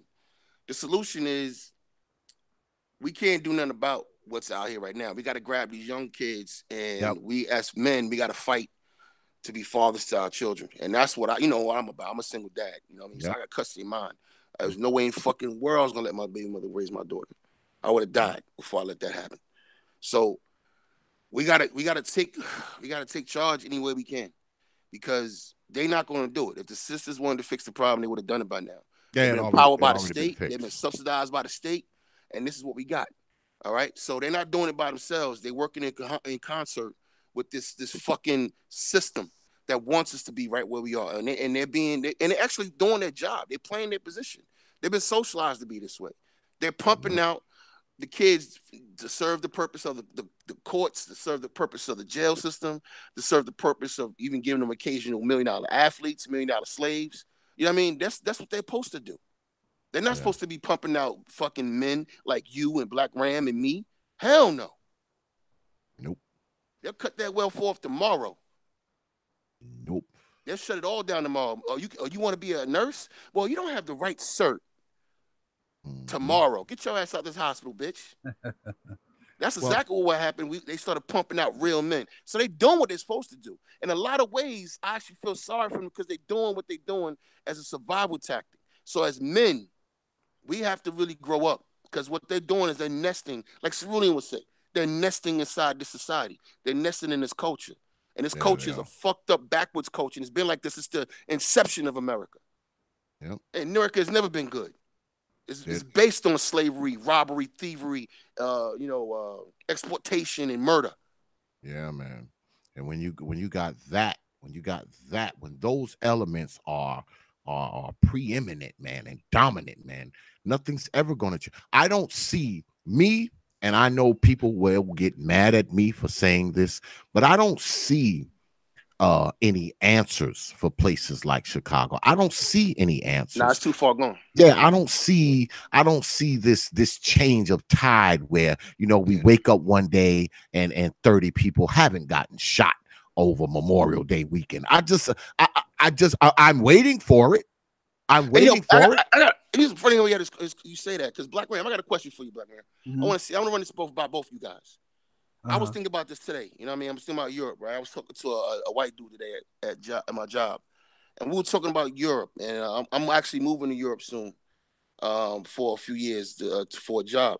Oh, and, wow. Yeah, so I'm going to Germany, and around the area I'm talking about is a lot of battles happened in World War II.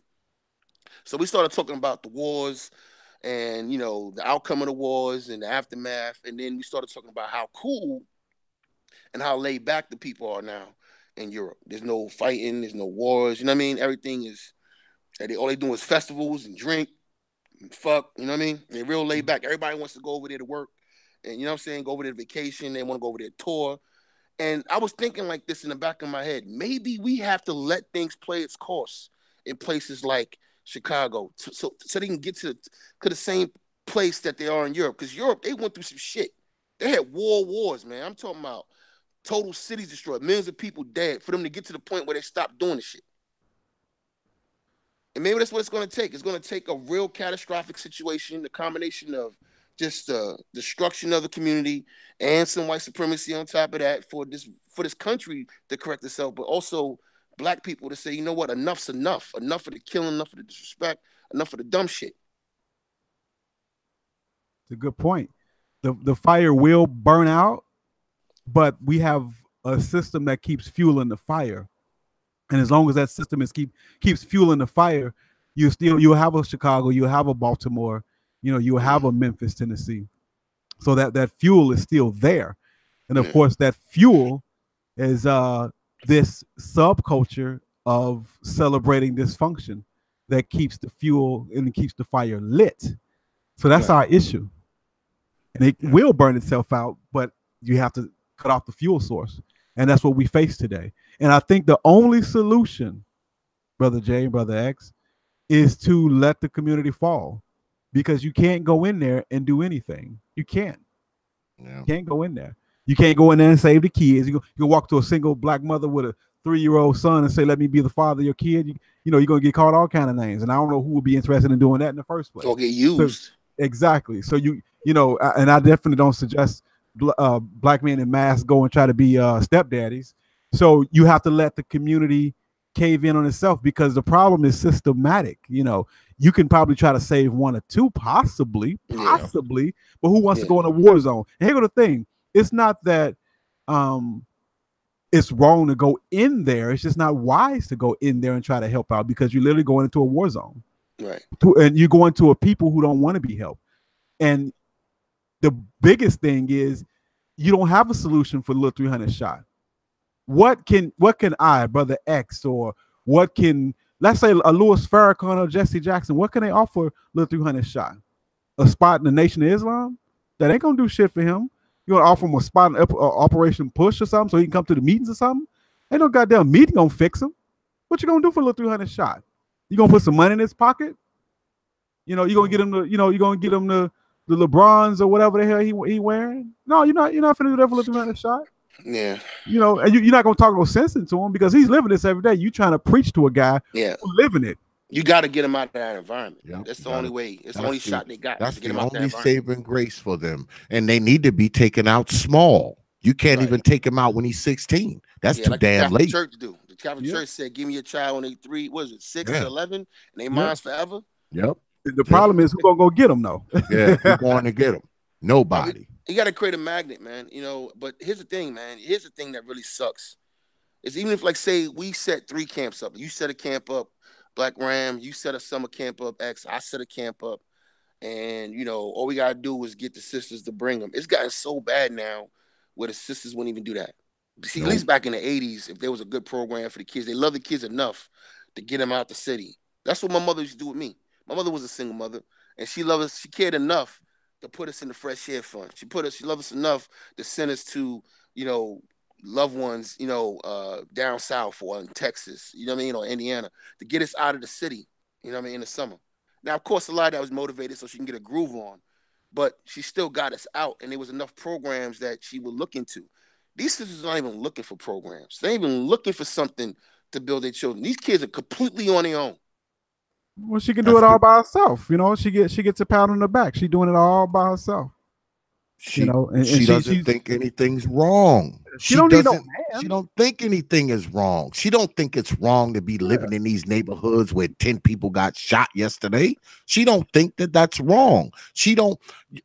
I saw a story, man, about Chicago. Believe it or not, it's funny that we talking about Chicago tonight, because I've been in media for a little bit. You know, I just started in the last, say, 5 years or so, start doing YouTube and stuff like that. You know what really brought me out on YouTube? You know what really brought me out? When Hadia Pendleton got killed in Chicago. When I saw that young child, and I've told this story before, when I saw that young child, she reminded me so much of my daughter. She was the same age as my daughter. She actually looked like my daughter. When I saw that child get shot, all I could think about was, what could that child had grown up to be? And that's what started this whole TPOT thing, was Hadia Pendleton getting killed in Chicago. So it's actually ironic that we're talking about Chi-Town tonight, because Hadia Pendleton, little Hadia Pendleton from Chicago, is what started the whole TPOT thing, you know? Because when I saw that child, man, I mean, she was the exact same age as my daughter. She looked like my daughter, and she was a child that was actually doing something. You know, she was a child who actually had some potential. This was a child who performed in Barack Obama's inauguration. You know, she was that kind of kid. You know, and she ended up dead. You know, and you see so many of these stories, Brother Jay Sean and Brother BlackRam. It's like, why on earth would you have your babies there? Can I add something to that real quick, X? Before anybody who listens to the stream and hear BlackRam talk, hear you talk, and maybe hear me talk and be like, oh my God, they're bashing black women. Oh, they just blaming women. Let me tell you something. Chicago was overran with single mothers. This is about life and death. This is not a time to be playing with this shit no more. You can't blame men. Women and men, boys and girls, come through the mothers. And these are communities I mean, just stacked with women who are literally having babies for no fucking reason at all. And they're not being responsible for those babies. And those babies are turning into boys with guns, teenagers with guns, and men with guns. And there's no one being held accountable for that. You can't keep saying all they doing, like, fuck it. All right. You're having sex with unprotected sex, even though there's 30 forms of birth control out here. Just put that aside for a second. Let's think about how irresponsible that is. Let's put that aside though. And you're saying, all right, you didn't make the baby by yourself. Okay, what kind of dude did you make it with? You didn't make it with me? You didn't make it with a brother like me? You didn't make it with a brother like X? You didn't make it with a brother like Ram. So you chose to have a baby with a dude that wasn't going to be there, who had multiple baby mamas already, who was probably too young to be a father because he was having sex at 16, 17, pumping out kids. So this is bullshit. I don't want to hear it. This society is catered to women. It's giving women the power. It's giving y'all the ability to go down to a courthouse. It's giving y'all the ability to go down to get Snap and fucking Wick and all this other shit. That's not for men. That's for women. Section 8, all that. That's for y'all. So they're facilitating you. You going out and having 2 or 3 babies so you can get a 2-bedroom apartment. You a whore. Mm-hmm. Just so you can go have a spot where you can drink and smoke and do you and act grown. That's what all this is about. Entertain more dudes and maybe pump out 4 or 5 more if you can. And right now, while there's bloodshed going on, we can go downstairs, act out. Oh Lord, not Tyrone. Oh Lord, and all this dumb shit, and then go next week. You can be out here fucking sucking another nigga. Yep, it's crazy. That's not honorable, and don't ask me to respect that. This is life and death.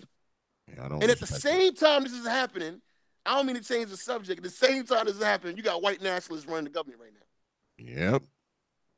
Absolutely. This is some deep shit, man. It's some real shit. And it's some important shit. And we can't sit here and be nice about it.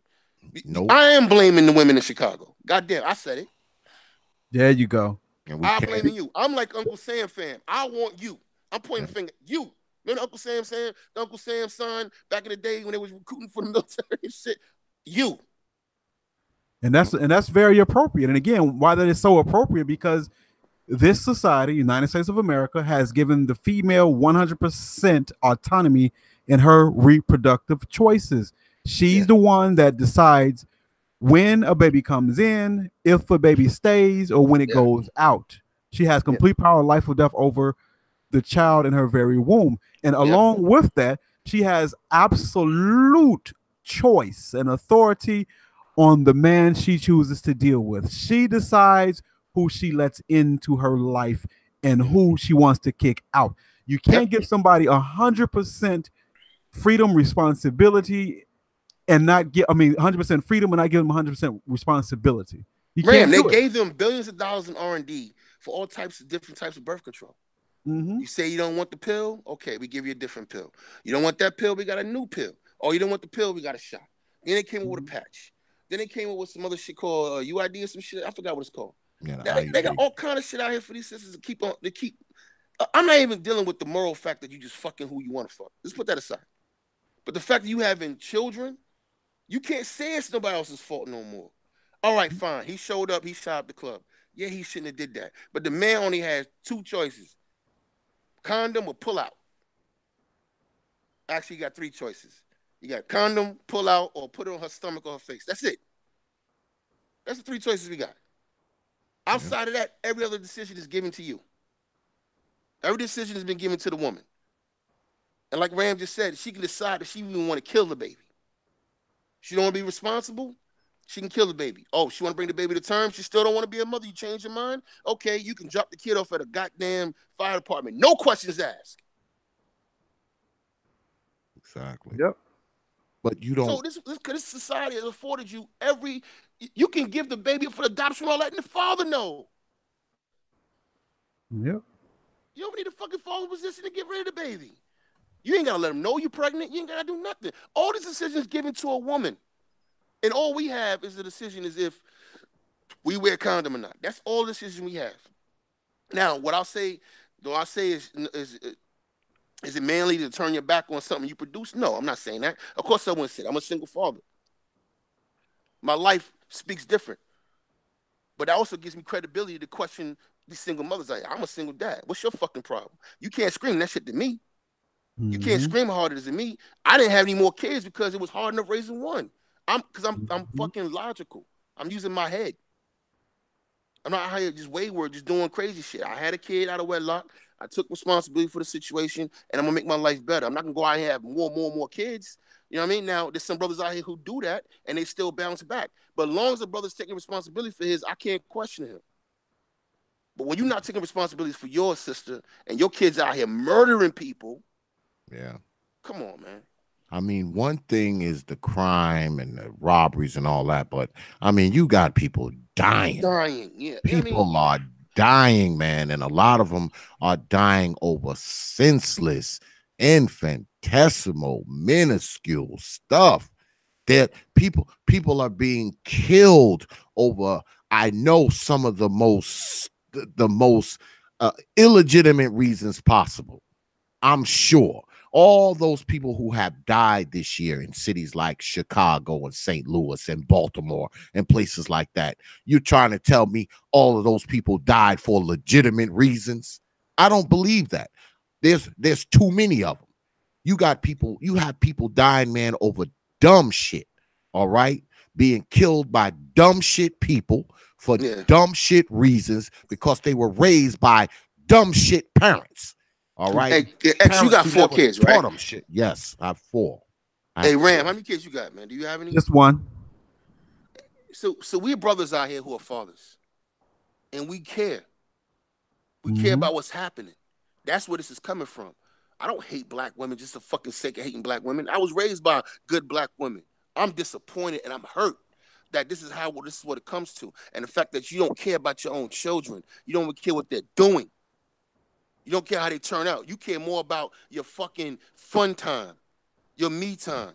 You live in a goddamn shithole, but you got all the fucking makeup, lashes, and hair on your head that cost you hundreds of dollars. There's no telling what you did to go get that shit. There's no telling who you fucked and what kind of level of disrespect you put yourself in to get those things. How can you raise children that's going to have any sense in an environment like that? How can children grow up to be anything when mama has no morals? Yep. And mama don't give a shit where she's raising them at. Now, we all been she boys. Doesn't care. We all been boys. Bram, you was a boy once upon a time, I'm sure. We remember how we looked up to our mothers, what our mothers looked like to us. Oh, yeah. We remember that emotion when somebody would say something crazy about our mama or say something to our mama.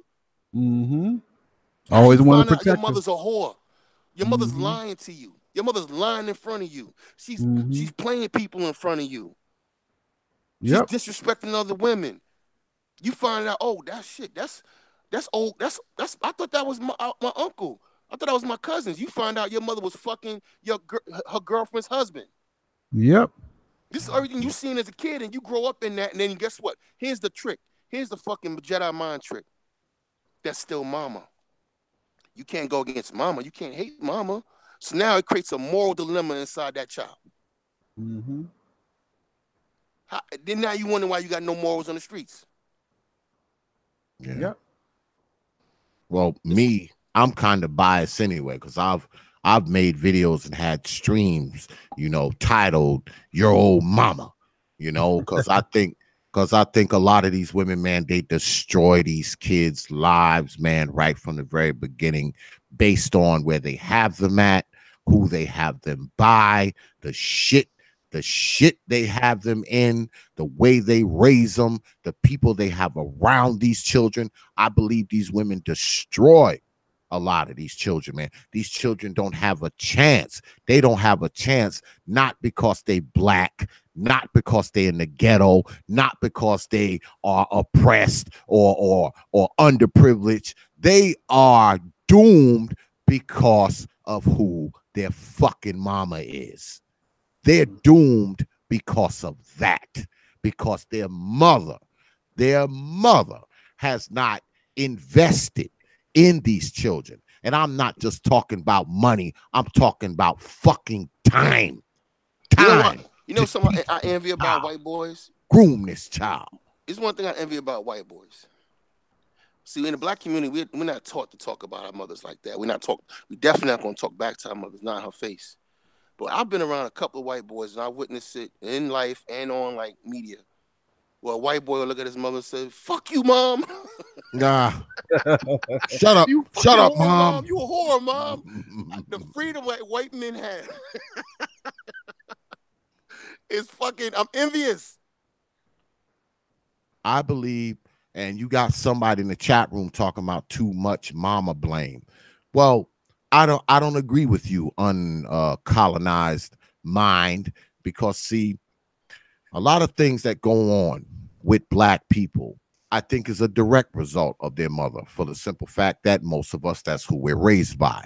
And what happens is when you have a person who neglects you, mistreats you, abuses you, allows you to be raped, allows you to be touched, allows you to not only lack civility or any social skills, she also allows you to lack any type of education. And when I say education, I'm not talking about schools, universities, or colleges. When I talk about education, and everybody who follows the Profit of Thought series know exactly what I'm talking about. You are educated when you go from unaware to aware about people, places, things, yourself, life. Now you are educated, and you have so many women who are not educating these children. Why do you think 80 goddamn percent of fucking black children in the 4th grade see you done fucked up now, uncolonized mind? Don't block him, y'all. I want him to stay in here, whoever he is. You got 80% of black children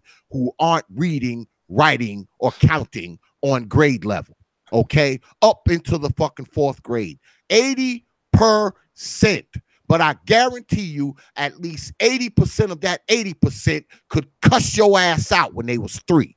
Cuss your ass out when they was 4. But them little motherfuckers can't read, write, count, They can't spell. read, write, They count, but don't they can know recite colors. the lyrics They in every rap They don't song know that's out there. colors. They don't know shapes. They can't write their own fucking name. But I guarantee you they could cuss you out when they 4, right? Hey, X, You they can know, also recite every those lyric. ones with no daddies. So if you can cuss somebody out when you 3.5 years old and you ain't got no daddy, where you learning that from? Your invisible dad who's not there? Where you learning that from? But your black ass go to school, you can't read, write, count, learn, spell. You don't know colors. You don't know shapes. You don't even know how to hold a fucking pencil. You know why? Because for the first 4 years of your goddamn life, you with her black ass. She ain't teaching you colors. She ain't teaching you how to write. She ain't teaching you numbers. She ain't teaching you shapes. She ain't teaching you how to talk. She ain't teaching you none of that shit. Nothing. For 4 or 5 years, you are with her black ass before you even think about a schoolhouse. Then you get in there and you know what's wrong with you? You're fucking behind. You know why? Because you're sitting around a woman who has taught you nothing. You're behind because when you go to school with people who got red baby books. You go to school with people who learned how to write, learn colors, learn numbers, learned their name, learned how to count, all that kind of shit. Yeah, you say you work in a jail. Do you realize that 70% of the people that are in jail didn't have a father? 65% of the people in jail for life didn't have a father. 68% of rapists didn't have a father. You work in a jail. Do you know that? Do you know that, uncolonized mind? Hey, can I ask something real quick, X? Here's a number that he needs to know too. As a matter of fact, I tell you what, uncolonized mind, tonight my phone lines are open. Yeah, that's right, because the old TPOT network has phone lines. You can call right in. The phone number is 712-770-4010. Better yet, I'll even do you one better, uncolonized mind. I'm fucked up now, brother. Fucked up, though, sister, whoever fuck you are. I'm fucked up now. You got something to say? Get on up here and talk about it. I want to hear it. Let's discuss it. And I got 2 of my favorite people on here too, Brother BlackRam and Jay Shine. So come on aboard. Talk about it. We ain't I going want to to just debate ask the chat something real room. quick. 42% of black men don't even have children. Exactly. So who's fathering all these kids? Exactly. You can't say it's all black men. So I don't want to hear where they father at. There's plenty of black women out here who are the 3rd, 4th, and 5th baby mama to the same nigga. There you go, uncolonized mind. if you got something to say. But let me go to Brother Blackram. See, he done made me get off course. Goddamn it. Now, Yeah. Brother Blackram, Yes, sir. you're in Chicago. You've been in Chicago all your life, right? All my life. Yes, sir. And I'm pretty sure you talked about it earlier. You said that, you saw friends of yours get shot and killed and all that kind of stuff. Mhm. What kind of effect did that have on you when you were younger? Seeing, the killing and the shooting and the death and how did that affect you? Great question, Brother X. It left me severely depressed, shaken up, shell shocked. I was surprised when I graduated high school, and I really didn't know what to do next because I was surprised that I lived that long. I had stopped being involved in that type of activity for some years, but when all of your friends, I mean, I had buddies that was actually trying to graduate, dying in gang wars. So for me, even to this day, it's traumatized. Now, this is going to be hard to believe, Brother X. It's going to be hard to believe, but I'm going to say it anyway. And I know most people won't be able to believe me. But I grew up in a community where it was a lot of people in my age range. I'm saying between months to 8 years older than me, all in the same age range. And this was a large community on the west side. So there were like 4 elementary schools packed with students, and most of us knew each other some way, somehow. Even though you don't go to the same school, you on the basketball court with this guy, you on the basketball court with that guy, you familiar with this guy, you familiar with that guy, guys you play in the sandbox with. Now, a few years ago, I did a count, and I want to say about 80 of my peers have eaten a bullet. 80 of my peers. And some of them, I'm going to say about 20 of them, I was very close to. I mean, somebody talk every day and hanging out, and just a mass number of them are gone today.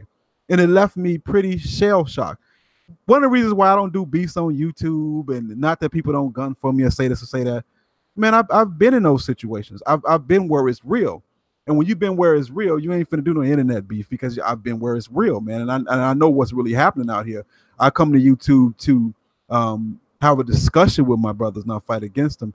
But it left me very sad, depressed, and angry and broken, because I see these, when you're a certain age, you see yourself in other people.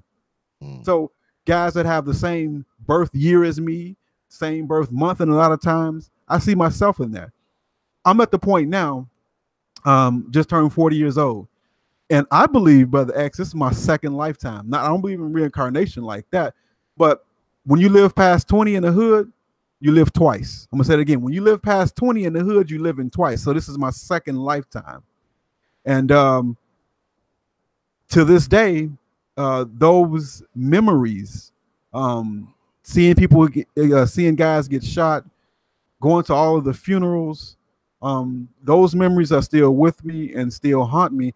And it make you look at life as if it isn't as precious. Some people may say that it is precious because it's so vulnerable, it's so fragile. But in my mind, because it's so fragile, it's not absolutely precious to me. I know it's a twisted way of thinking of things, but I believe to a degree I have a form of PTSD growing up in the 90s, undiagnosed, of course. But what's the difference between me walking down the street and all my friends getting killed than being in a war zone in Iraq or Afghanistan? What's the real difference when the result is the same? So I'm very disturbed emotionally. And I think my experiences have made me more of an emotional person, but also, it's a contradictory, but also made me more of a desensitized person. If you can believe that. Now, how that works out is hard to say. BlackRam is probably crazy. I'll be the first to say that. But these are long-lasting effects, and it will be with me for a lifetime. I mean, I look back, my daughter is 16. I lost a lot of friends at 15, 16, and 17. And I'm like, wow, my daughter's very, very young. And to lose peers and friends. I got a best friend, Brother X, that's dead, died at 17. My best friend in the whole world is dead. And that is a shock to the system. And not only my best friend, I had guys in the hood that I've knew so long, I looked at them as relatives. A lot of them are dead and gone too. And it's really painful. And that's what we really don't talk about. We don't talk about the pain that is left behind when you lose all these people that you know to street and gang and drug violence. It's a very real thing. And you become desensitized to it, but at the same time, the wound is always there. And I mean all kind of categories: young people, older people. I mean, I knew a woman, she passed away year before last. She was 41 and got shot to death. I'm like, a grown woman 41 getting shot to death. Yeah. You know, it's rough, but that's Chicago. Nobody is exempt from a bullet in Chicago. And most people don't die of natural causes. You die of a gunshot or complications from a gunshot. And that's it. And it may seem unreal, but it's the truth, man. And those wounds are still open and still there, man. And it's rough. I've never been asked that question, Brother X. Thank you for that. I've actually never been able to really express that, and I've kind of cut my mind off to it because it's so real. Because I see these men in my head like it was yesterday, and then I often wonder from time to time, what would they have looked like, or what they would have been like if they were alive today. I mean, what would their personalities be? I mean, these guys were young, teenagers, early 20s. What would these men be like at age 17? I mean, age 20, 25, 30, 35. What kind of men would they have evolved into, for good or for better or for worse? So it's a rough thing, Brother X. It's rough out here, man. Yeah, man. I think people who continue to, especially when you got young folks. I mean, adults are one thing, but when you have little tiny kids, man, and they 1 and they 2 and they 3, man, you need to get your damn babies the hell up out of there, man. I mean, I don't know what you got to do. I don't know if you got to. I would rather see you hop on a bus and just jump off a bus in the middle of a state that you don't know any damn thing about, as opposed to letting your babies grow up, your 2 and 3-year-old babies grow up in a place where you got 20, 30, 50 people being shot in a weekend. No one can tell me that that's sane. No one can tell me that that's sound. And no one can tell me that you ain't got no money neither, because you're walking around with $500 worth of goddamn hair in your head. So you can't sit up here and tell me that you cannot get away from this shit. You want to be around it. You have put your children in a predicament where they have no hope. Especially if you done packed up and moved to these neighborhoods from somewhere else. You've packed up and moved to wherever. You've moved to Roseland or Riverdale or Inglewood. You've packed up from somewhere else and moved there. What are you thinking? What's on your mind? Do you not watch the news? Do you not read a newspaper? Do you not have the internet? Why on I would move to Chicago, and I'm a grown ass man, and I got a bunch of goddamn guns and a very, very big vicious dog. I wouldn't pack my shit up and move it. I wouldn't pack my shit up and move it there, though. I wouldn't pack my shit up and move to Riverdale or goddamn Inglewood or Rose. I wouldn't. Why on earth would I do that? For what reason? And I don't even have any small children. I don't. I think that a lot of these people see this shit as normal. They see the crime as normal. They see the poverty as normal. They see the ghetto as normal. They see the death as normal. The shooting is normal. They think this shit is normal, because if they thought it was abnormal, you would see a mass exodus from these places. It'd be a mass exodus. People would be coming out of there in busloads, but they're not. And uncolonized mind, if you're still here, I just tested my phone lines. They're working. Yeah, they're working. But no call from you. Isn't that strange? But anyway, Yeah, I don't know what would possess people to raise these little babies in these places, brothers. I don't know why they would do this to these children. And see, me, I believe children are more important than these old mamas. Okay. I just do. I say that a lot. All right. Because I quote Frederick Douglass a lot. And what Frederick Douglass said was, it is easier to raise strong children than it is to repair broken men. So for black people to see something over the horizon, man, we gotta straighten out them little tykes, man. We gotta take them little tykes, man, and get them right. We gotta fix them. And I think a lot of times, I tell brothers this a lot too. I tell brothers all the time, if you done messed around and stuck your penis in one of these old all the way in the club, don't give a damn about nothing but her hair, her nails, her dress, and her red bottom shoes. She constantly monkey branching from penis to penis to penis. If you done messed around and stuck your penis in one of these old hoes, okay, I will not even hold that against you. We all make bad decisions. I know I have a penis too, and I've stuck it in some places where I shouldn't have stuck it. So I won't hold that against you. But if you mess around and get her pregnant and you let her ratchet ass raise the kid, that I will hold against you. That I will hold against you, brothers. And I don't care if you write me, say I'm a coon and all kind of nonsense. That I will hold against you. If you're letting these ratchet hoes raise your kid, guess what? At that point, it's part your fault, brother. It is. Yeah, and you got to engage the system too, man. You goddamn right. You got Take to, it because I on. mean, all this, being too manly to go in there and get your kids, man. We gotta get off that. I understand how it feels. You don't want to go in there and deal with no cracker telling you what, giving you instructions on your family, but it's too late for that. We're all wards of the state. Yep. All right, that's just the system that we're in, and she's got full backing of the state. And if you guys haven't established custody or visitation, and it was a scene in The Shy. I don't know if you watched that show where the baby mama drops the baby off to a brother, and he didn't know what to do, but she needed a break. She didn't want to be bothered. She was running around some thugs, and she dropped the baby off to him. Shit, I wish my baby mama did do that shit to me. That's an opportunity right there to go right down to the courthouse and get that paperwork. Because what happened, she turned right around, took the baby back, and got child support out of him. And this is the game that they're playing. You know what I'm saying? So a lot of brothers got to learn. I mean, if you already made that mistake and it is what it is, man, then man up, face the situation for what it is. Take your emotions out of it. Stop falling into the level of these fucking ratchets, get on that emotional level with them. You can't do it. It's business. And make This it is about right. business. And Make the it right. currency right now is your child's life and your child's Yeah. future.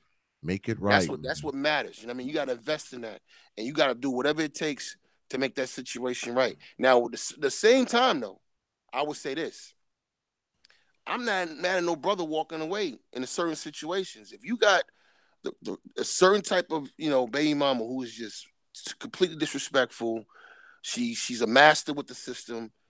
You got a judge that shitted on you, gave you no fucking power, no rights. I can understand why you don't want to be around your child and be disrespected in front of your child constantly. I get that. You know what I mean? Who wants to fucking live like that for 18 years? You go around their family, she disrespecting you, her mother disrespecting you, some nigga in the house, some new nigga disrespecting you. Who the fuck wants to deal with that? You know what I mean? That shit would tear you down as a man. So this is what you might put yourself into. That's why you got to step up in the beginning if you're already in this situation and try to go get your children. If you got a cool baby mamas, then you're lucky. Yeah. Damn, you lucky. Consider But yourself a lot of us are not fortunate. going to have that. A lot of us who got good jobs or got a job, whatever, they still got a ratchet mindset. I was on a plane with a chick that made $250,000 a year. Her baby father worked for UPS. He better get that $300. If you don't give me that $300, I'm like, what, bitch? You make $250,000 a year? Who gives a fuck? Yeah. Who gives a fuck? But it's about power and control. That mindset is still there. and this anti-black male shit is still there. So Yep. long as if she gets to stick it to you, she will. And you gotta level that shit out the best way you can, man. So you can just, and it's not for you, it's for your kid ultimately. Yep. You Let know, me because at the same, you don't want your kid growing up, with her having full control over them. You know what I'm saying? especially if she's old trap household. Yeah, I mean, because she's not going to take care of the kid, right? Let yeah, me tell y'all something, man. When I was younger, my youngest daughter, okay, she's 20 now. And her mama was doing all kinds of crazy bullshit and just doing all kinds of ratchet shit. And I said, okay. I went ahead when she was, I believe she wasn't even 2 yet, man. She was like 18 months old. I said, I'm getting custody of my baby. And at the time, I had a decent job. I had my own place and all that shit. But it was the first time that I was going to have a child living with me alone. I had lived with my kid's mother for a while and all that kind of stuff. But this would be the first time that I would be alone and, raising a child by myself. And I had some apprehension in the beginning, but I said, you know what? I'm not going to let this shit happen to my little girl, man. And let me tell you something. The white folks put me through the ringer. All right. They put me through the ringer. I'm back and forth to court. They at my house, making sure the toilet flushes and there's food in the refrigerator and the baby got a place to sleep and making sure I got health insurance. They call it my job. All kinds of shit. I mean, making sure I got food and all kind of bullshit, making sure the lights work. I mean, they put me through all kinds of shit.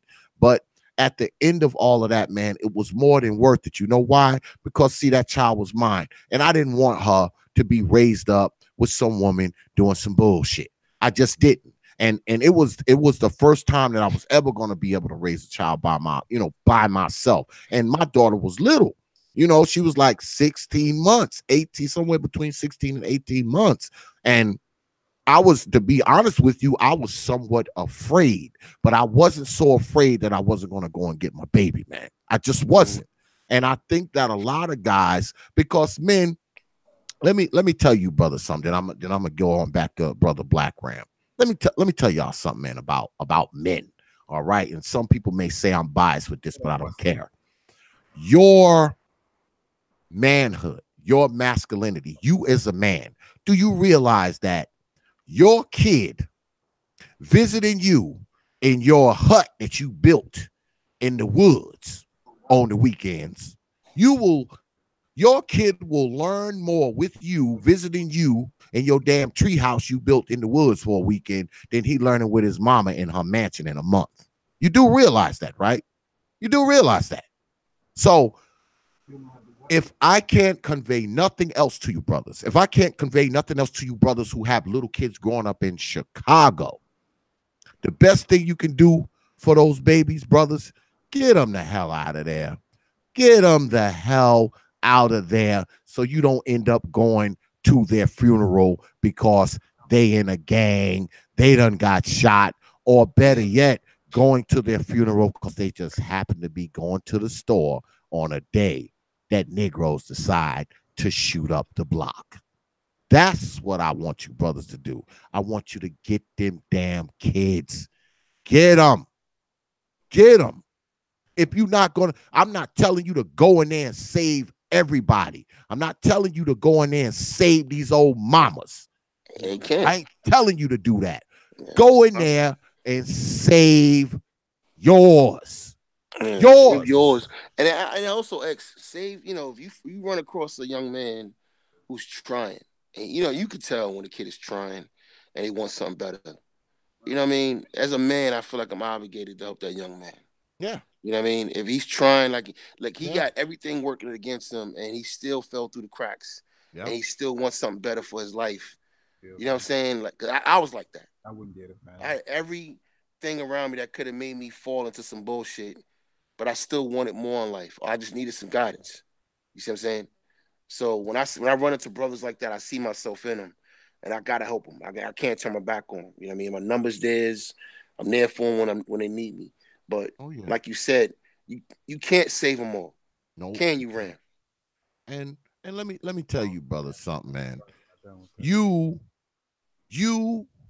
cannot I think we got it all mixed up, man. I think that we spend so much time protecting these old mamas, and we ain't spending enough time protecting these children, man. We're not. Yeah, not at all. We're not spending enough time protecting these children while we're trying to protect these old mamas who ain't worth a shit. We trying to protect them and keep people from talking about them, disenfranchising them, bashing them, disparaging them, you know, all the shit they do to themselves, and they turn around and make it seem like someone else is doing it. All right. We spend so much time holding them up high that we totally forget about those little ones, man.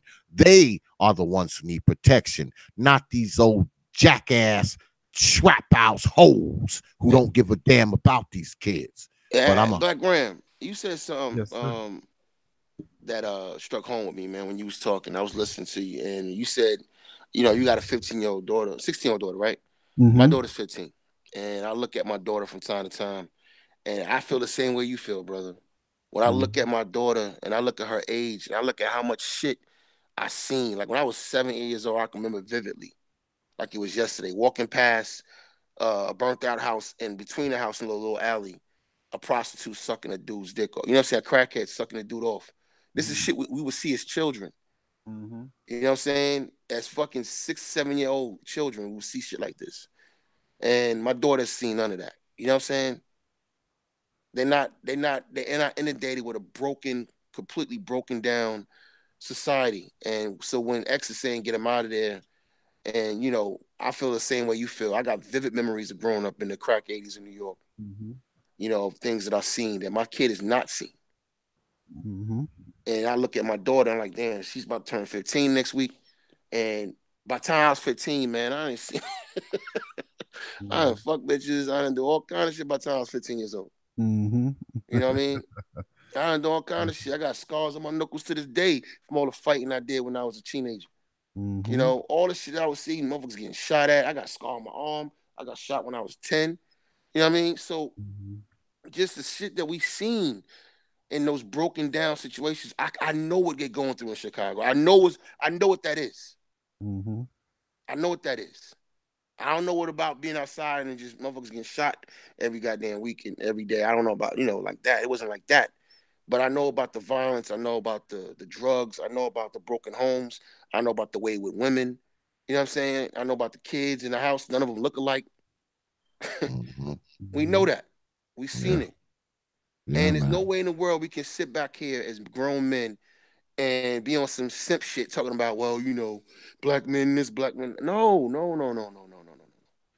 You gotta look, if you running a company and you're in charge of that company, or you've been hired to run that company, right? How the fuck are you gonna hold the lower level managers or an assistant accountable for what's going on with the company? If the company's failing. Black women been hired to run the community.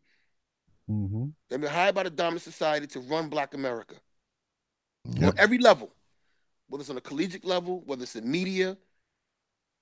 You know, who's running all these goddamn, you know, outlets like The Root and Blabbity and, you know what I'm saying? And Boss and Madame Noir. You know what I mean? They've been empowered. Love and Hip Hop. All this, they've been empowered to run Black culture. They've been hired. So how the fuck are you gonna hold Black men accountable? On what level? Yeah. And that's the thing. We as Black men, we have to stop allowing ourselves to be blamed for the choices of other people. White supremacy created this monster. The Black female embraced this dysfunction. She's been given absolute control and power.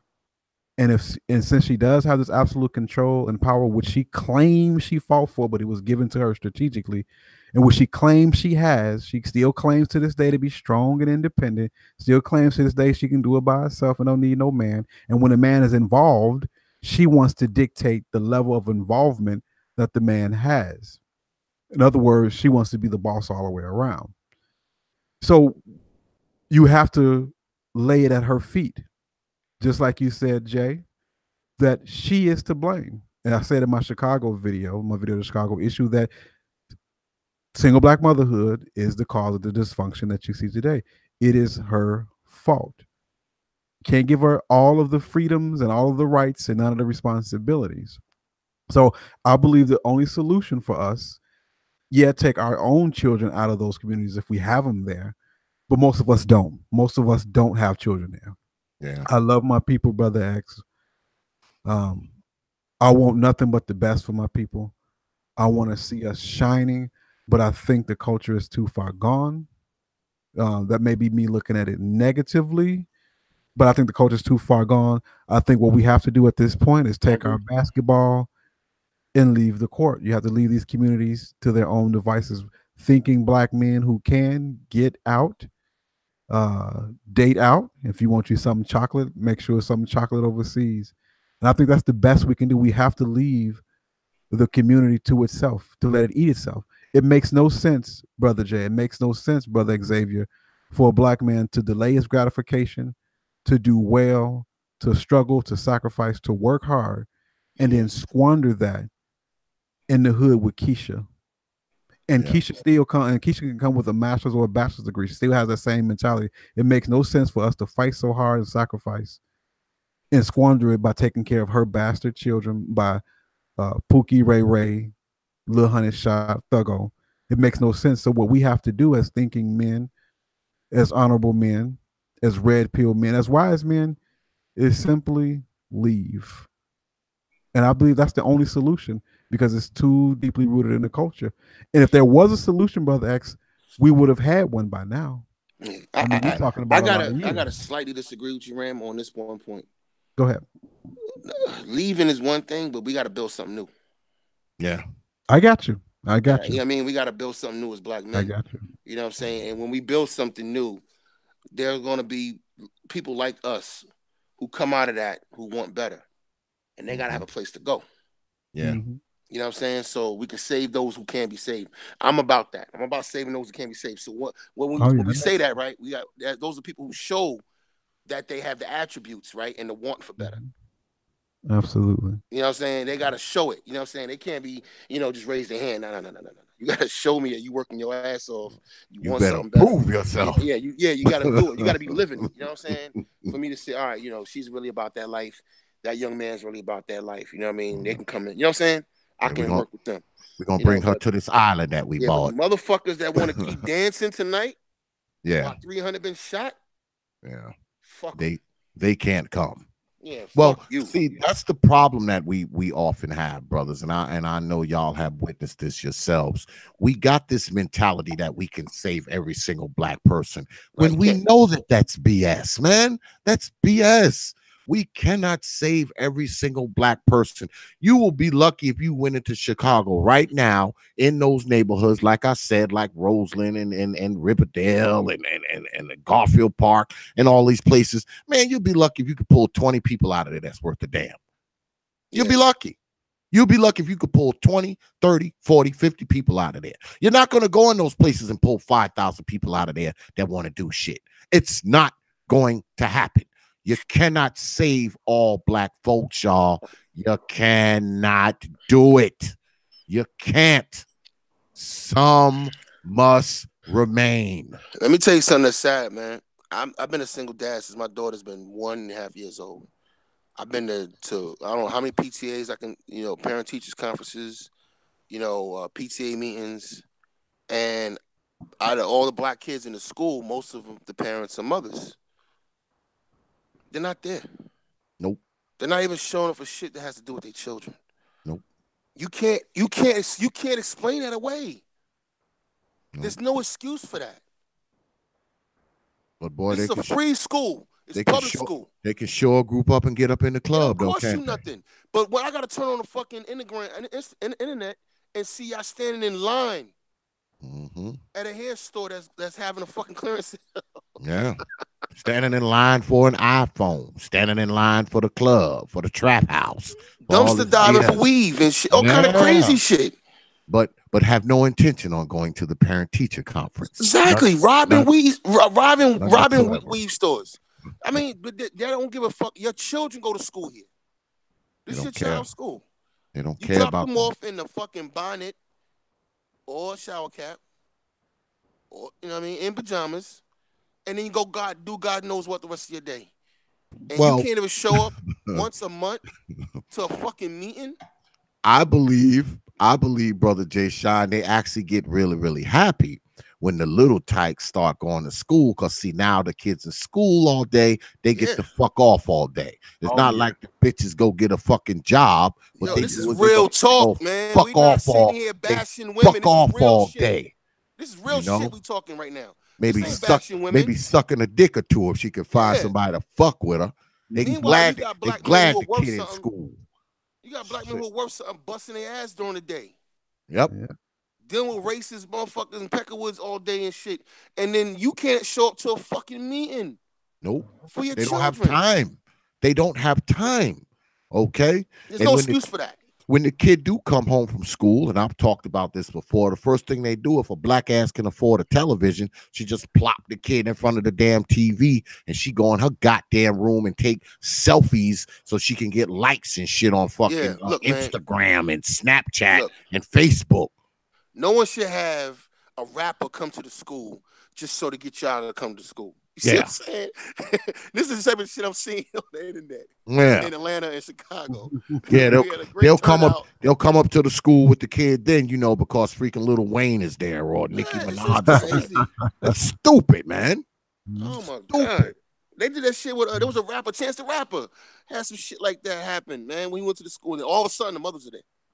Yep. Yep.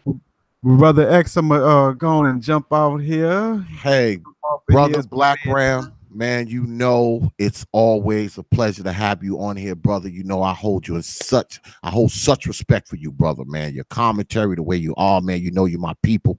You're my brother, man. But full disclosure, y'all, me and Blackram, we've been cool for a little while. So, I don't want y'all to think he's just somebody that I just kind of got up here. Brother Blackram is my man. You always welcome on TPOT, man. You know that, brother Blackram. You know that, man. Appreciate that. I do plan to do something in the future, like a little roundtable discussion soon. Hit me up. Invite you. You got my information, but before you go, I gotta play your battle cry before you gotta go. do it, brother. You gotta do it. Because y'all know when brother Blackram is on here, man, it's just This is therapeutic, man. Hey, brother, it was fun. It was fun. you my brother, man. Peace be with you, brother, and hit me up, man. You got my information. You got all my information. Hit me up whenever you want, man. I'll come on down, all right? And peace to you as well. And brother Jay, you was fire, bro. Appreciate that. Shit, man. That You were flowing like Goldie on this motherfucker, boy. Appreciate that, bro. And I also like to salute to everybody in the chat, Woman of the Past, everybody out there, Biff the Cliff, Linda Anderson, and appreciate everybody for watching. I thank you, brother X, for having me on, and most high willing, this won't be the last time, and it ain't the first time. And yeah, peace to you, brothers. Oh yeah, peace, brother. Peace, brother. All Thanks right. for coming through. Thank you. All right. Yeah, we just got off the line with my man, brother Blackram, man. That's my dude right there, man. This is therapeutic, brothers. Got brother Jay Shine on here, another brother, man. I love his commentary too, man. I've always listened to this brother ever since the first time I've ever heard him. He drops jewels, he drops those nuggets. So I hope y'all was listening. If you wasn't listening, you need to go back and rewind this tape, man, because I had two very powerful brothers on here tonight. If you're feeling itchy and you're feeling like you want to talk about something, the old TP, because TPOT has phone lines, y'all. I never told y'all that before. And they're up tonight. They're open. So if you want to call in, the phone number is 712-770-4010. That's 712-770-4010. Access code 889212. I want to hear from you if you got something to say. I got a few moments. I might run this to like 12:30. So, we're going to rock out for another 20 minutes or so. Give me a call. You know what I mean? And while you're at it, drop a few coins in this here bucket right here. You see that right there? That Streamlabs tab? drop a few coins in the bucket if you're feeling generous with your coins. It will be greatly appreciated because y'all know this is worth money. But Jay Shine, What's up, brother? I listened to you and I listened to Brother Blackram tonight. Mm-hmm. And you know, I totally agree with both of you. And you and I, we have talked about this before. Yeah. Oftentimes we've tried to reason this kind of shit. You know, we've reasoned it. You know, we've reasoned the killing. We've reasoned these old mamas not freaking going to these kids parent teacher meetings. We've reasoned these freaking women having these babies in these damn war zones. We've reasoned it out. You know, there's reasons for it. I believe there is not. Okay. No. I believe there is no reasoning this shit. There is no explaining it away, especially when you talk about places like Chicago. And the crazy thing is, believe it or not, tonight I was actually supposed to have Tamar Manasseh on tonight. She's been on my show before. And right before I came on the air, I spoke with her and she said, Brother X, she said something going on with the cops right now. She was in the middle of something that was going on right then and there. Damn. And I was trying to get back in contact with her, but she hasn't hit me back. She's in Chicago. She's the president of M.A.S.K, Mother Against Senseless Killings, on the block.org, you know, where they sit on the block and, you know, try to keep people from getting killed. She was in the middle of something when I was talking to her about 15, 20 minutes before she was supposed to come on. And she hasn't hit me back. And I just hope nothing's happened to her out there. Yeah. You know what I'm saying? Because she never came on. She never called me back. She never, nothing. And like I said, I've been trying to reach out to her. I ain't getting no response. So, I mean, keep trying because hopefully those are the sisters, man, I hold in high regard. These are warrior sisters, man. These are warrior queens. These are the ones that to her, man. The handful of sisters who are in the hood and they love their people so much. They're trying to save man. She's, you know what I mean, and they're trying to fight for them, man. You know what I mean, on the ground fighting for them in the hood.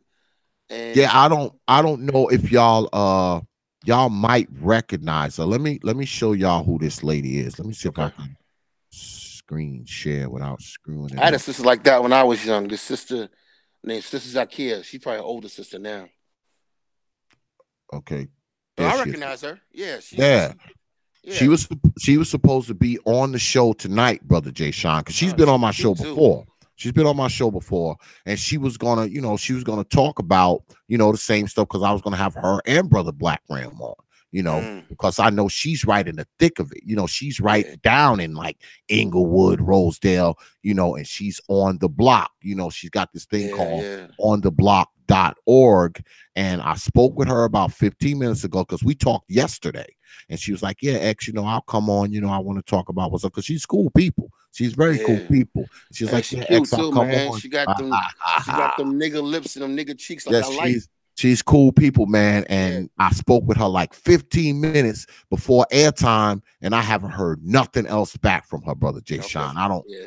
Keep checking on her, man. Keep checking on her. Because what's going on? I love to see sisters like that, man. Who I know those kind of sisters, man. Yeah, I got her. Few and they far between, but they there. Yeah, she out there, man. We know they out there, and she's out there trying to make a difference, man. Yeah, she's out there. She's trying to make a difference, man. She is. Man, she's trying to make a difference. Man. She's outnumbered. She's outnumbered. She's out there trying to stop these boys out there from doing stupid shit, when it's really their mothers that should be out there stopping them from doing stupid shit. Yeah. You know what I'm saying? And that's the fucking problem. Her burden is other women. She got to go out here and try to save the community. And I love what Zaza Ali did, on that live stream with Sinji, and then she backed it up, followed it up with another personal video. And she's saying, like, sisters, she's just doing it in a polite way, but she's saying the same thing we're saying. What are you birthing? Yeah. What are you black women birthing in this world? What are you birthing and nurturing? Where's the nurturing? Where's the love? If mama has no love, man, then the kids are done. Yeah, they are. They're fucking done. The most rabid animals and the most wild animals out there, the ones who got separated from who? Mhm. Their mothers. They wild as fuck. You know what I mean? Or they were abused. You know what I'm saying? You can see that in the animal kingdom. We're no different. We're no different at all, man. We got our moms out here just doing all kind of crazy shit, and they normalize it and making it fun. They've made like black women are incredible, because when a black woman's on point, she can do some phenomenal things, man. But when she's perverted, she can do some very destructive things. It's Yeah. kind of like I've said this on Angry Man's channel a few times, man. Black women are the most powerful women on the planet, and then like Yep. they got supernatural powers, right? But what's a villain? A villain is the same thing as a hero. He has powers too. They're just using it for ill. They're Exactly. corrupted. You know what I'm saying? So now our sisters with these supernatural powers are corrupted. They're creating super monsters. They're creating super thugs. They're creating super thoughts. And to the point where black women are so powerful that when they look at something, they make it they make it into something. Like look at the girls right now, they walking around with the fake hair with the part down the middle, Mm-hmm. looking like what? A Barbie doll. Looking like They a they Barbie. and they you know what I'm saying? They internalize a Barbie doll. So they walking around living, breathing Barbie dolls. Yeah. You know what I'm saying? They can make anything that's in their mind, they can make it reality. Yep. That's how powerful the black woman is. If she want black men to be strong, she can make one. Mm-hmm. But they're not doing that. Nope. They're doing what their masters is socialize them and program them to do. Yep. And they can't get out of it. And So for us as like to see it, we gotta keep doing what we do. We gotta keep talking. yep. We gotta keep trying to inform in personal life, whether it's on YouTube, on Facebook. I just got into it today on Facebook. Some chick put up a question. You're gonna laugh when you hear this. The question was, they showed two pictures of a black boy, right? He had long hair, cute hair, right? And then they had another picture of his hair cut down. He had a fade and a Caesar low haircut. And the caption was, the father decided to get the boy's haircut without the mother's permission. Was this okay to do? Mm. And of course, a lot of women was on there like, "Oh, he wrong for that. This is this man. You know how pissed off I got, man, on that comment section." I'm like, I'm tired of the disrespect of black men. That's his son. Yep. She ain't got no say in what he does with his son's hair. Do we does a black man have a say in what hairstyle a black woman gets her daughter? No. But the lack of respect for us is so outrageous that this the stream, they were down, they don't realize that the black man has no agency. You don't see white women telling their husbands they can't take their son hunting or fishing. I don't want my son doing that. You would never hear no white woman say that to no white man. Nope. Cause that's his son. I Black men believe gotta have agency, and we don't have agency over our own children. And you wonder why these boys are coming out bitch made. at some point, man, at some point, we have to go ahead, man, and you know me, brother Jay Sean. I mean, I don't really go in hard on the women like I could, okay, because that's not really my side of the block.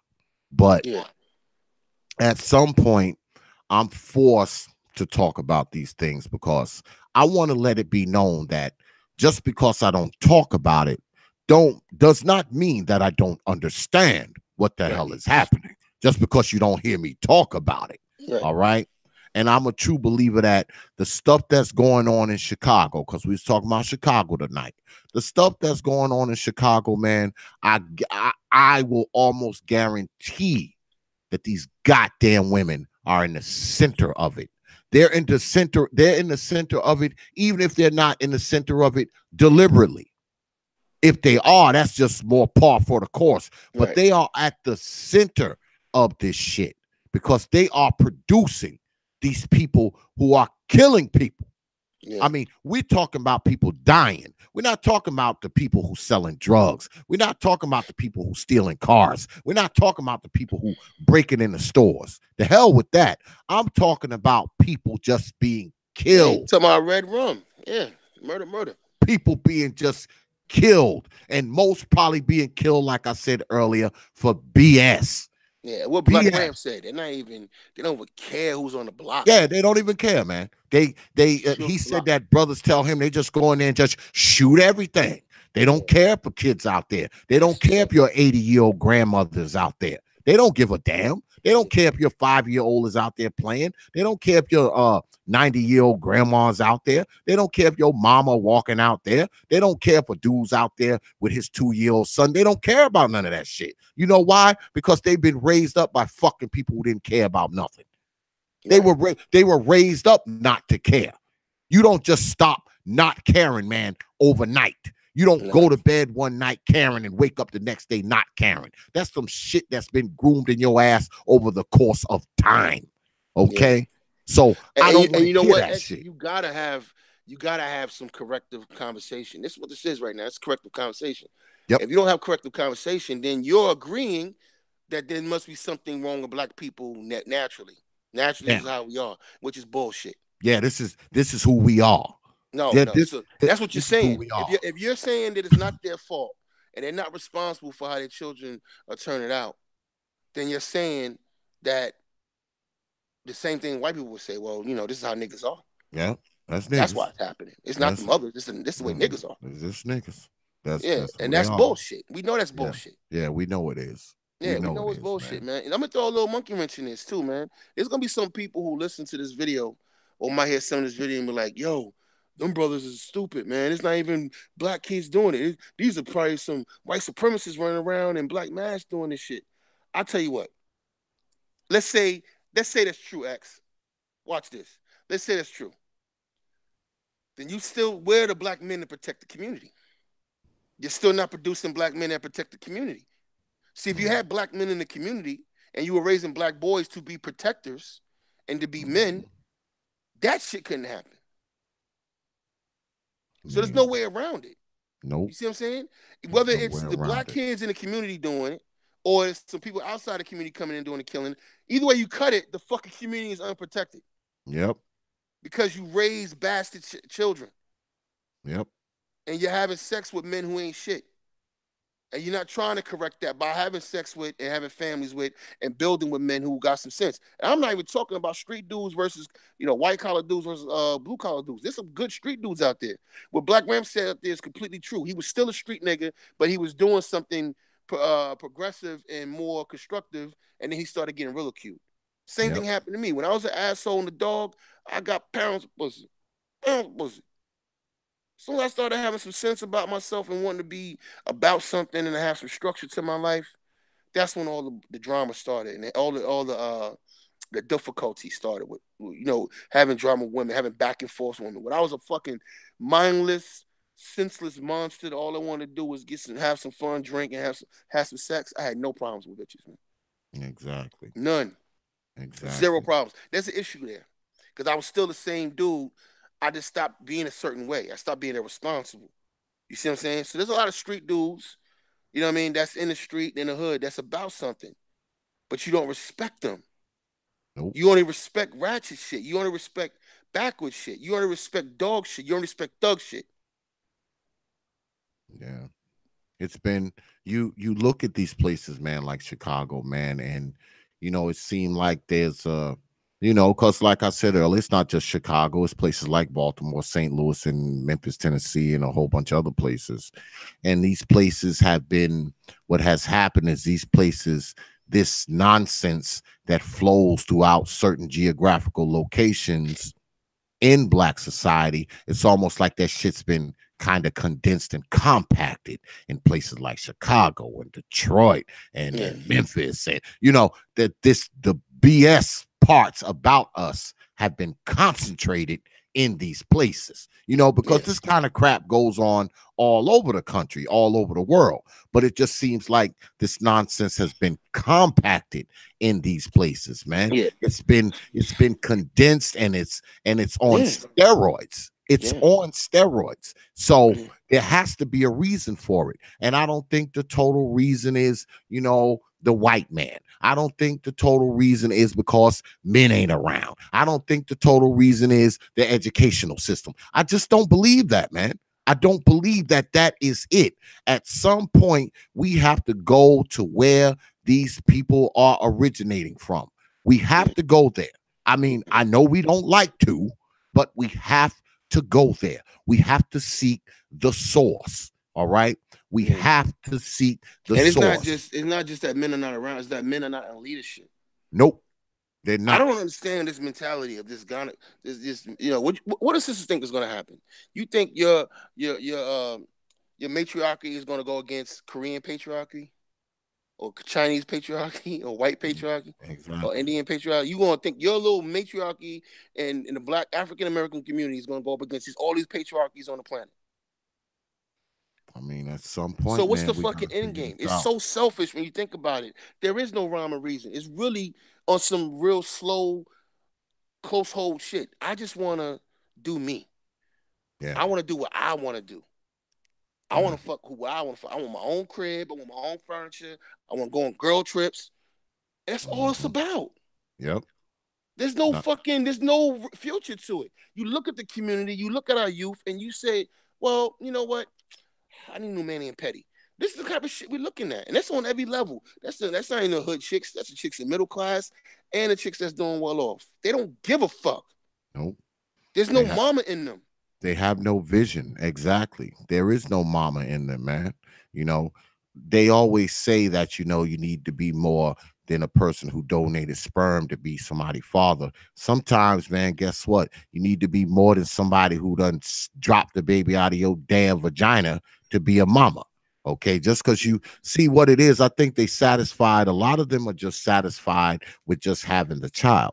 You know, once they've had the child, okay, I'm a mama now. I don't have to do shit else. I don't have to teach this kid shit. I don't have to give this kid any guidance. I don't have to go to this kid's parent teachers meetings. I don't have to do any of that shit. Okay, the kid that fell out of my old funky vagina, so I'm a mama. I don't have to do any of that mother shit that people talk about. I don't have to have any of the mother responsibilities. I don't have to act like a mother. I have to conduct myself like a mother. I don't have to do any of that shit. And if the kid turned out fucked up, oh, well, fuck it. It wasn't my fault. It's his daddy's fault because he fucked my ass and then disappeared and moved to the other side of the country. It's his fault that this kid turned out fucked up. Has nothing to do with me, even though the kid spent 19 years with me and none with his father. It's all his fault. It's all this invisible man's fault. I gotta laugh, he's like man. this.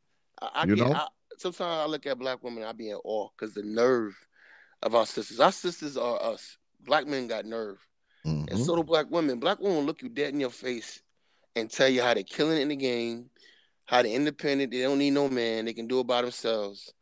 And then when shit goes awry, they will look you dead in your face and say something like this. They will say, well, if you were around. Yeah, exactly. If his daddy was here. Yeah, you know, which makes no goddamn maybe sense. He wouldn't. That is some fucking insane shit to say, man. You had full carte blanche, full control, and full access to this child's mind, soul, emotions, everything. And what he turned out or what she turned out to be is the person who wasn't his fault. I've said this before, man, and I got some damn hate email behind this shit. I said I want to do an experiment. Okay, y'all talk about how great mamas y'all is. I said I want to do an experiment. I said what you do is you have to have the genetics to have twins, right? And you have, I said, it sounds cruel, but just follow me. I said, y'all have twins. You take one twin and go off and raise that twin, and you let the other twin go off and stay with his mama in the project some goddamn where. Come back in 18 years and look and see what twin's doing better, especially if she's some old trap house fucking hoe. When you come back in 18 years, they can be identical twins, but you will be able to tell those kids apart immediately. You just will, especially if he's been raised with her trap house ass. All right. Yeah. Shoot, you come back in 18 years. Shoot, he probably done dropped out of school, in jail. Shit, he might be dead. He might not even be there when you come back in 18 years. All right. So, I mean, the fact that, because we already know that men are better parents anyway, whether they single or married, they just better parents. So when you have these group of women who don't give a shit about nothing but being on Snapchat, being on Instagram, being on Facebook, getting likes, getting hearts, getting smiley emojis with shades on their face, when you got people who this is what's important to them, they don't have no business raising kids anyway. See, that's what I think a real problem is with us as Black people. The people who are responsible and actually going to raise the kids and give them guidance and instruction and counsel, those people aren't really having kids. It's the motherfuckers who don't have no business having kids, who ain't going to give the kids no type of guidance or instruction or counsel. Those are the people having most of the kids. The goddamn crazy motherfuckers who don't give a shit about how these kids develop, who don't give a shit about these kids' lives, who don't give a shit about these kids' education, what they turn into, what type of influences they have, what type of environments they grow up in. These are the people who are having the kids, you know, the people spitting them out in places like Chicago and Detroit and Memphis, Tennessee and Baltimore and St. Louis. They just pumping them out, boy, just pumping them out. You know what makes me laugh? Is when I hear these artists or like a rapper or an athlete and they get to the podium and they start thanking their mama because they came from the hood and they start going to all the struggles they had growing up. And I want to thank you, mama, because you made some way out of no way. And I remember that time when we didn't have this. I'm listening to this shit and I'm like, she put you in that situation. Yes, exactly. They get up there and be like, she put you in a fucked up situation. There was days when we didn't eat. There was days when we had to sleep outside and all kind of nonsense. Why are you fucking thanking her for that, man? She's the one that put you into that fucking. She put you there. It's what you're watching is like what's that shit called? Stockholm syndrome. Yeah. Everything, all your pain stems from your environment. Yep. My daughter is 15 and she's appreciative of everything that she's gotten so far. She can see it. And the reason is I show her the alternatives. And you know what? In a funny way, her mother has helped me do that. Because she'll go visit with her mom and she just see how dysfunctional her family is. Do you see how dysfunctional her life is? Does she come home? Everything's peaceful. Yeah, back to reality. Everything's cool. Yeah, everything's cool. Yeah, and then also on top of that, I show her, you know, how to make the sausage. You know, my daughter sees the spreadsheets. I talk to her. When we were coming up, we were struggling, and I was going through my little financial crisis a few years ago. You know, we were eating ramen noodles and all that. I was telling her, this is what we're going to do. This is what we're going to be. I'm telling you right now. And then everything happened on time. Yep. As soon as I get out of this fucking, you know, I had a repo. You know how that shit sits in you. I had a repo and something else that happened. And that shit sits in your credit report for 7 years. So my credit was fucked up. But 7 years on the dot, man, I bought a house. Wow. You see what I'm saying? Because I did everything else I was supposed to do. I took care of debts. That's what men do, man. Exactly. I got on plan. That's what men do. And I lived a life of logic and reason. Yeah. And I lived within my means, and I looked long term, man. I didn't fall into certain situations where I was like, I just gotta do this. Look, sisters, when you see a video of a sister getting arrested because she's at a fucking concert because her kids are locked in the car, or a kid died in a goddamn fire at the house because she went to the club, that's emotional craziness. Yes, it is. This is somebody who's emotionally unstable. She didn't have enough sense to say, nah, I'm not going to leave my fucking kids alone in a car. Yeah. In a parking lot, a dark parking lot where I'm in and I'm going to go think I'm going to leave my kids in a dark parking lot out here in this big ass parking lot in a car. While I'm in there shaking my ass in a concert. In here screaming and having a good time. Nigga, you understand how lost you got to be? How emotionally unstable you have to be to think that way? Because she doesn't care about those kids' lives. Their lives it's beyond care. Yeah. It's beyond care. See, not care it's actually logical not to care. Yeah. If you don't give a fuck about something, you don't give a fuck about something. Yeah. In a lot of cases, these women do feel for their children, but the emotional wants, the lack of the maturity, and you mix that all together, you get this insane idiot. Yeah. And the courts will give her more power over a working man who's not. Yeah. A lot of them, they don't see consequences, man. Why you think they moving these kids into freaking Chicago, and you think they can see the consequences of tomorrow, next week, next year, there, 5 years? My cousins from there. My mother, two sisters, I had 2 aunts that raised children in Chicago, and only 2 of them made it out. The rest of them are fucked up. Two are dead. I got one I never met. She got shot in the face at a store because of some nigga she was fucking with. Wow. Young girl too. Crazy, I man. got family from there. My family, my mother's my grandmother, moved to Indiana. She left Brooklyn and went to Indiana. My mother stayed with her older sister. And so it was just two girls in Brooklyn, and the rest of them moved out to Indiana. And then from there, two of my aunts moved up to Chicago. And that's where they had their children and raised their children. So back here in Brooklyn, my mother's sister got murdered.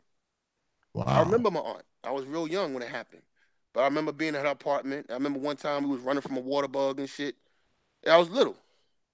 I still remember her. And she got murdered in her apartment. So my mother's now in Brooklyn. That's why I don't really feel, I look at my mom, she's not perfect, but I look at her upbringing, I look at all the factors, and I look at her and I say, Mom, you know what? You're a survivor. I can Yeah. appreciate her for that much. You know what I mean? It is what it is. Was she a Yeah. good mom? No, but she was a survivor and she did what she could. You know what I mean? She did better later on with my sisters because she learned more. So Yeah. I can see in my sisters her redemption. You feel me? Yeah. Now, flip side of that, I go back to Chicago. I got two aunts over there who I hardly know, never really met. And I got first blood cousins, most of which I didn't meet until 2008. And most of them are locked up, living in Section 8.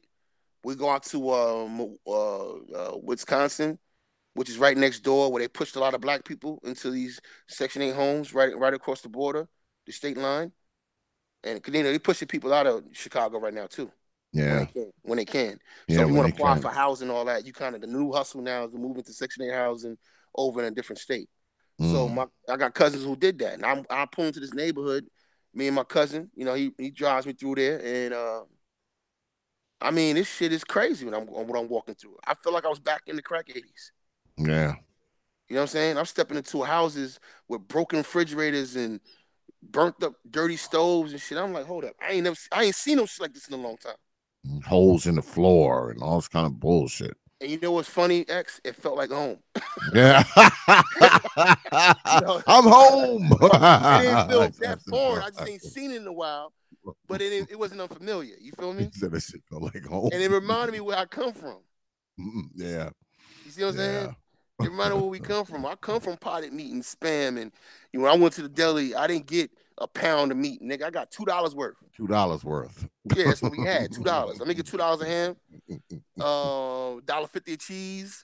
You know what I'm saying? I remember that life, man. I come from that. I remember my mother getting April Young, and we all split that shit. That's all of us. Yeah. You understand? So anyway, I mean, long with it, man. I come from an environment where I've seen it, and I know what it is, man. And I know that you shouldn't be doing it. And I don't know why you're going to keep having kids in a situation like this. And right now, I'm pissed off because I know for sure, even though I'm not in Chicago, I'm willing to put a paycheck on it, X. If we went to Chicago right now, the clubs are jumping. Yep. House parties going. With all those people dying and all shit. This shit going on. Exactly. That's insanity. Yep. Because we've normalized the shit, man. We've turned this shit into normal, man. It's 10 people get shot. Fuck it. It's just Tuesday. It's just another Tuesday. It's just another Wednesday. It's just another Saturday. It's normal. Yeah. Oh, only 10? Good. Last week it was 30. I don't know, man. I just let's go have a block party though. Let's go get some hoes. Yeah. And this is the lifestyle that's going on. 10 more people get shot up in there. Yeah. It's just crazy, man. And it's insane, man. And I'm with Ram. I believe I'm with Ram. This shit is too far gone, man. Yeah, the sad thing is, man, there's no answers, man. It's too far gone. When you see people behaving that way, and they're not using common sense, when all natural instincts are gone out the window, because natural instincts tell you, you can't live like this. You see what I'm saying? That's what natural instincts tell you. That's basic animal instincts. If somebody touch my daughter, my response is to fuck that person up. Yep. If I'm in a dangerous situation, I'm at a bad job, it's time for me to go get a new one. If I'm in a place where the crime is crazy and I want my kids to be safe, then I'm gonna move out of that situation. And this whole thing about being loyal to the hood, that's bullshit. Yeah. Because the hood ain't loyal to nobody, man. You don't own it. Nope. And it was something you put in. That's the thing that The kills hood me. ain't Y'all loyal to niggas nobody, splitting the man. hood. Huh? Yeah. The hood ain't loyal to nobody, man. It ain't loyal to nobody. They And you will actually think put the there. hood is freaking loyal to them, man. Nah, and you will put there. Hood ain't The loyal system to puts you, there. man. They The usher you hood guys don't. in the The projects. hood don't give a. The hood don't give a shit about you. Why you think they're killing you? Yeah. You think a place gives a damn about you, man? When 50 of you get shot in a weekend, when Yeah. your 2-year-old child can get shot sitting in a stroller, when your 80-year-old grandma could get shot sitting at the bus stop, you trying to tell me that this goddamn area gives a damn about you? Exactly. How does it give a damn about you Exactly. That's when it'll crazy kill talk. your 2-year-old Yeah. kid? Fuck the It'll hood. kill your 80-year-old grandmother. Yeah. It'll shoot your 5-year-old daughter. It'll shoot you, and you ain't doing shit. And here's the I mean, catch-22. You have a lot of brothers that feel and sisters that feel that, you know, the hood is theirs because that's where their people are. And I get that. I get that. But what black people need to start doing, because you got to remember, how did black people get to Chicago in the first place? Right? Black people got to Chicago, Detroit, and even New York. They came from the South when they migrated. Yep. Why did those black people migrate? They migrated from looking for jobs and they were leaving the Jim Crow South where there was no opportunities and there was nothing but, you know what I'm saying, you know, disrespect, racism, you know what I'm saying? And they wanted to get away from that. So the reason you're even in the North, most of you, is because people from the South transplanted up north back in the day, you know, back in the 50s, 60s, whatever, right? Or even, you know, even earlier than that, 40s, whatever, Yeah. to get a better life. So you're not even keeping tradition. Nope. Because You know what I'm there's no. saying? That ain't a better life, man. It's not a better life now. Yeah. Back in the day when they had Not a steel better mills life. and there were jobs and shit like that, yeah. But now it's not like that no more. So why are you staying there? Your I great think grandparents or your grandparents weren't loyal to the Jim Crow South. I Or think some that a lot of people are just mentally trapped, man. I truly believe that a lot of people believe that they can't do any better, so they don't even try. They don't don't even give a fuck, try. yeah. Yeah, they don't even try because they You don't know, some believe. YOLO shit, right? Yeah, they don't believe they can. They don't believe they can do any better, so they'll just Yeah. sit there and take their damn chances, living in goddamn Chi-Town, and hopefully they don't get shot today. Hopefully Yeah. I don't get shot tomorrow or next week or at the Christmas party or on my way to school or on my way to the store. You know, when you leave out of your house, you say, "Boy, hopefully I make it back here alive." Now that's some bullshit. When you got to walk out of your door and say, hopefully I don't get shot. I mean, it's just crazy. But I'm about to wrap this up, brother Jay Shine. I appreciate you coming on, man, and staying up late, brother. I definitely appreciate that shit, man, because as always, you know, you always drop some nuggets. Y'all, I want y'all to get on down to the Prophet of Thought series Facebook page. That's Prophet of Thought. One word series, next word. That's our main page. Go ahead, stop on by the Prophet of Thought series page, man. Like it, share it, follow it. Jump up on there. There's always some good stuff on there. You can catch up with me on there as well, and always find out what we're doing up here on the old TPOT YouTube page. And also get on down there to the TPOT bandwagon page. Now that is a personal page. Go ahead, send a friend request to it. I'll make sure it gets clicked back and accepted quick. Also, get on down there to the Prophet of Thought series fan group page. That's right, the Prophet of Thought series fan group page on Facebook. I'm trying to get it up to 3,000. We almost there. I think we like 2,800. Be one of the 3,000. Going up there to the Prophet of Thought series group page. There's always some good stuff on there. It's not just me on there, you know, other people in my fan group. I actually can't believe I got almost 3,000 of y'all freaking that actually are interested in my stuff. What's the matter with you people? But get on down there, join the group. Don't worry about it. You'll get accepted quick. And like I said, it's not just me on there. There's other people on there. They post stuff, you know, so you ain't got to just listen to X talk crap all the time. There's other people on there talking crap too. Also, hit us up on WhatsApp and Instagram. That's right, Prophet of Thought on Instagram. Follow me. You're guaranteed to get a follow back. And also, get your black behinds down there and follow us on Twitter. That's right, at TPOT Media on Twitter. That's at TPOT Media on Twitter. I tell y'all this every week. Follow us on Twitter, or I'm going to haunt your ass in your dreams tonight. Also, make sure you get on down there to the old TPOT website. It's www.don'tevenTryIt.wikifoundry.com. That's www.don'tevenTryIt.wikifoundry.com. There's a lot of good stuff down there. I just added Teacher Tanisha's online store there, so now that's up and running. You can get on down there. She's got all kinds of stuff, man. She's got brass jewelry, she's got copper jewelry, she sells fitted caps, she sells bracelets with stones, and I mean, just too much shit for me to talk about, y'all. So you got to get your ass down there and check out Teacher Tanisha's online store. And also, while you're there, check out some of the old Nubia Hood radio archives of old X. You could hear me, back before I became a YouTuber, when I actually worked on a radio station. You can hear that. Also, make sure you stop down there and check out the Tribute to the Fallen page. Y'all know I always talk about this. The Tribute to the Fallen page is something that I started many, many years ago. And what it is, it's a group of people who have lost their lives senselessly to senseless violence, whether it be by street violence or at the hands of the police.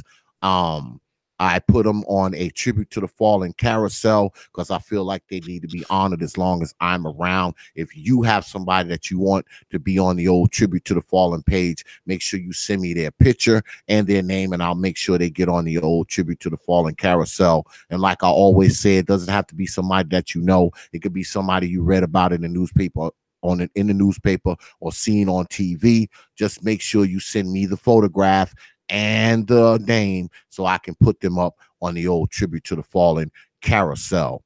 I want to thank everybody for coming out tonight, coming up in here and spending some time with us. My mods in the chat always in there doing what they're supposed to do, and the other people in the chat as well. And I also want to thank you folks for coming up in here and watching and spending some time with us tonight. I want to thank my boy Jay Shine up in here, always coming in, dropping some nuggets as normal. He's always supported this platform, and I appreciate you, brother, for that. Mad respect. And I want to thank the guest of honor, brother Blackram313, straight out of Chi-Town, dropping all kinds of nuggets. I hope y'all had your pen and pad out, because if you didn't, you're going to have to rewind this tape. Y'all know we were supposed to have Miss Manasseh on as well. I don't know what happened to her, y'all. I spoke to her, like I told Brother Jay Sean, I spoke to her maybe 15, 20 minutes before we supposed to go on the air, and something was going on, like right then and there. Like it was like a scene. I don't know if somebody had got shot or what. So hopefully Miss Manasseh is okay. I've been trying to get in contact with her. I'm not getting any response. So hopefully she's okay. I'm going to continue to try to get in contact with her tomorrow and maybe a little more throughout the night to see if everything's okay with her. But I mean, like I said, when I spoke to her, something was going on right then and there. The cops was there. There was all kind of nonsense going on. So hopefully Miss Manasseh is okay, and maybe I can get her up on here next week. So once again, I'd like to thank everybody. And I'd like to thank you for being part of the TPOT family. So, with that, I will leave you with 3 words. Like I always do, open your minds. And we are out of here, y'all.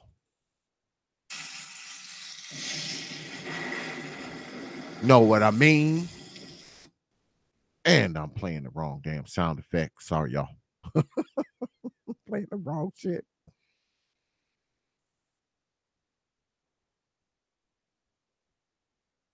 The Prophet of Thought series.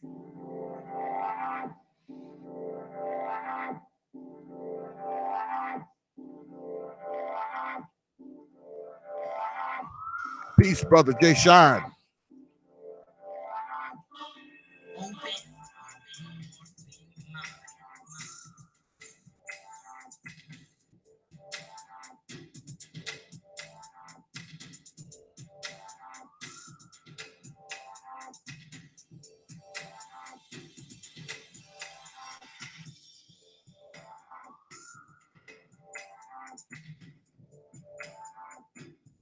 Peace, folks.